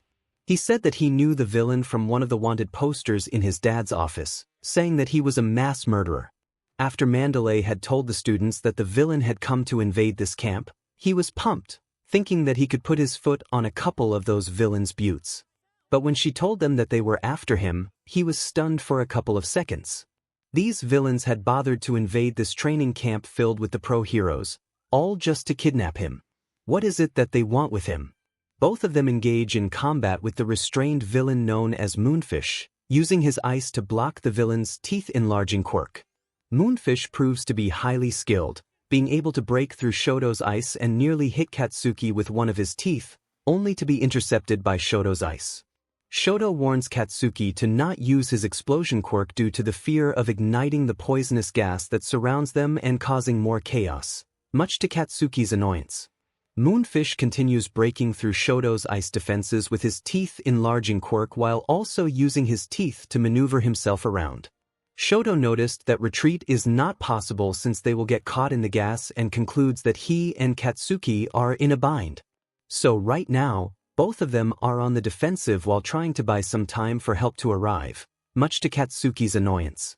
He was busy avoiding the teeth that try to cut off his head, when Shoto ice emerges and covered him, telling him to get focused and stop dozing off. He was hiding behind the ice when suddenly a voice emerged from his consciousness. Well, aren't you in a bit of a pickle? Deku appeared on his right, hidden in the trees. Katsuki grits his teeth in anger, thinking that his hallucination came at the worst possible timing and he needs to focus to get away from this mess. And the last thing he needs is his hallucination coming straight at him, interrupting his fight. Do I detect fear inside of you, Kaken? He calls him out, which Katsuki ignored. 1. Shut up, wouldn't you? Katsuki grunts in anger while trying to take cover. Shoto, who saw that Katsuki is talking to himself in the middle of the fight, called out to him, telling him to get focused. Hey Katsuki, what's wrong with you? Snap out of it. We need to go to safety, we have to run. Sounds like little Shoto there wants you to run to his mommy, and let me guess you gonna comply like a little puppy. Sit Kaken, fetch Kaken, run Kaken, woof, he said while making a barking sound. 3. I'm no one's pet, Katsuki said. Sure you are, and yet you're gonna follow Shoto's order and hide in the safety line where you should go out there and fight your way out, Deku told him. The old you wouldn't just tuck your tail and run. What would All Might do in this situation, Kaken? Would he run back to the safety line and hide under the blanket like a scared kid, or would he choose to fight his way through and emerge victorious? 1. Katsuki knows that All Might wouldn't run his way from danger, but instead he faced those dangers head-on. If it were him in this situation, he wouldn't run his way to safety but fight until he wins no matter what. Because that's what heroes do. they fight the villains and win. 1. What's it gonna be, Kaken? Fight or flight? Your choice. He whispered. 13. Although the battle is not in their favor, Shoto tries his best to keep Moonfish at bay by blocking his path with ice. He knows that Moonfish had the advantage when it comes to battle since he's more skilled and has a tactical advantage. With both of them surrounded in the forest, they couldn't use his fire or Katsuki's explosion since it could destroy the forest. He wanted to call for help, but he didn't bring any cell phone or any communication device. And right now, they were sitting ducks. He tried to launch another ice toward Moonfish way, but he was way in the air while maneuvering himself. And when he came to attack with his teeth once more, Katsuki shouts his battle cry towards the villain who was hovering in the air. "Katsuki, what are you doing?" Shoto called out to him, but he was too late. He launched himself upward in the sky using his explosion to try to make contact with the villain, and when the teeth come to make a contact with him, he propels himself sideways, thus avoiding the attack while making his way towards him. And when he was close to him, he put both of his hands together to hit him with one of his special moves. Stun Grenade. Katsuki yelled out his signature move. The blinding light is enough to make Shoto and Moonfish cover their eyes from the light, and Katsuki uses that moment to launch his attack. He aimed his hands at the villain's face and blast him to the ground. "De!" Katsuki shouts. The amount of explosion in that attack is the exact size and force as the attack that he launched at the sports festival to blast off 𝗬𝗏𝗏 meteor shower attack. When the villain crashed into the ground, Katsuki propelled himself to the ground and make a landing near the villain. He looked at the villain who was landing in the crater and he wanted to vomit. The black straitjacket that covers his entire body was being charred beyond recognition, and he could see the skin was having a third-degree burn thanks to the size of the explosion. Moonfish tried to grasp for air, but the burning flesh on his entire body is preventing him from gasping for help. Shoto looked at Katsuki, who was just landing from the air, in pure shock witnessing what he has just done. He knows that the ash-blonde kid was a hothead and aggressive, but he always thought that there is some form of a line that he won't cross, and after what happened to their class, he thought that perhaps he realized that he had crossed the line, or at least saw the line. But no! Katsuki is still blinded by the delusional fact that he preserved in the last 10 years, and he still thinks that he was in the right. Plus, Katsuki chose to fight, and he won the fight.